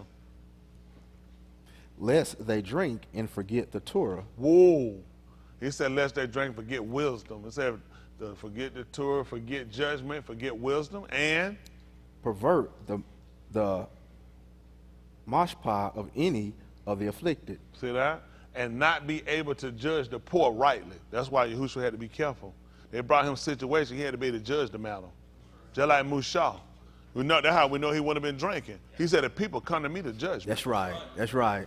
He said, I set him from morning to midday. That's right. So you think he was sitting there drinking wine? No. He said, when good, I'll pervert wine. I'll want to pervert my judgment. That's right. It'll also, it'll get me off. He says, therefore, it's not good for us to drink wine. That's right. See, y'all need, especially when we prone to anger. Yeah. See, all that makes sense on why. Y'all know that, go check clubs when them fighting and shoot happen. What usually going to what's Like associated? drinking. What's usually associated Yep, with it? drinking. Very few of them come from sober. Usually alcohol going to be involved, ain't it? Or Yep. some type of drug. Well, that's right. And guess what? It perverts your judgment. Yes, sir. Come on. Give strong drink unto him. Let's get it. Hold on. This is the count. Remember the counsel now. Remember Yes, the sir. counsel. Let's listen to the counsel. Give strong drink. Unto him That are what? ready to perish. That are in sorrow. And wine unto those that be of heavy lob. Whoa, that are in pain. When Yahushua was up on the tooth, guess what happened? Gave him He some was sorrow. He was in sorrow. Now, only that, you got nails in your hands, spikes in your hand and your feet, and you crying out. That means you're in what? Pain. Pain. That's why the man took the wine on the sponge and put it to his lips, because he sought the counsel. Right. Right. These people have no idea. And see, they don't even realize how this whole thing worked right here too. They still, he prepared it for him for the table of the enemy, because the people that walked by were talking to him. You know what they'll call us sometimes by saying, when you come out and folk eat, they got food all across there. You know what they say? Man, look at that spread. Bread. Yeah. The whole purpose when they had him set up, he was prepared as a table. Right. He told, thou had prepared a table for me. Where? Before He was a presence of me. table. That's crazy. Boston, big table. I got one. You ain't gonna believe what I got two in. I got a foot and a head. When I sat the head of my table. Wow, how a table get a foot and a head? These people don't know what they're doing. They don't know what they're doing. They don't know what they're doing. They don't have no idea what they're doing. How many of y'all know that? A table. You can sit at the head of the table, or you can sit at the foot. Guess what he had when he was on the tube? A head and a foot. That's what they asked before in the Torah. You missed it. They asked him, could Yahuwah prepare a table in Bamatbar, which is called in the wilderness? What do you have in the wilderness? Trees. And he told him when he anointed the man's eye, guess how he see men? As trees. Which means he prepared a table in the wilderness, in Bamatbar. These people don't know what they're doing. They're wasting time. If I were them preachers, tell your Christian lives, don't put me in the trash. They don't have no idea what they're doing. The man told you when. Think about, when did he take the cup? When did he drink? And Yeshayahu in the 53rd chapter told you he was a man acquainted with, with grief and sorrow. That made sense of when he was going to drink. Because his aim told him, this is counsel. This is wisdom. You know how easy you are to get pissed off. You don't need to be drinking nothing. It's not too for you to do it. But you know who need to drink it? Somebody who's in pain and somebody in sorrow. I need a drink. He was in pain and he was in sorrow. That's when it made sense for him to do it. Y'all got it? And when he drank, he clearly told you he wasn't going to drink of the fruit of the vine. They clearly told they gave him sour wine. They took a rice and put it in there. He had to cover himself. The cup they took for him, they told you what they did. They took some old wine, they took stuff up from the rocks and put it in there too. He even told you it was poison. The same stuff, these folks, they don't even know. This is why you can't keep eating at the hands of your enemy too. I've been told that. A lot of stuff, we going to really have to change it. Russ had to change. He told her, they were his enemy. What were they going to feed him? What were they going to give him? The book told her after he tasted what they said, he said he wants some more. He said, I don't want no more. I don't want no more. He had to drink it because the scripture had to be fulfilled. He's drunk and he already knew this poison. What was he trying to tell me? What was he trying to tell Thomas? What was he trying to tell you? What you think these people going to give you? Poison. And all the time these niggas come up with some new research they found out, or some vaccine poison. Some water in our neighborhood, the pipe poison. Seriously? This is when you learned it? The man told us when he drunk from them people. Why y'all think Flint, Michigan, the first place where they gave you poison? He told they gave him poison for his food. And for my love, they gave me hate. We love this country. We done served these people, did all this stuff to these people, and they never reciprocated it. But he tried to show us, you can give these people your heart if you want to. These people not going to give it back to you. Whatever you give these folks, they ain't going to never reciprocate to you. Stop looking for it. That's it. That's good.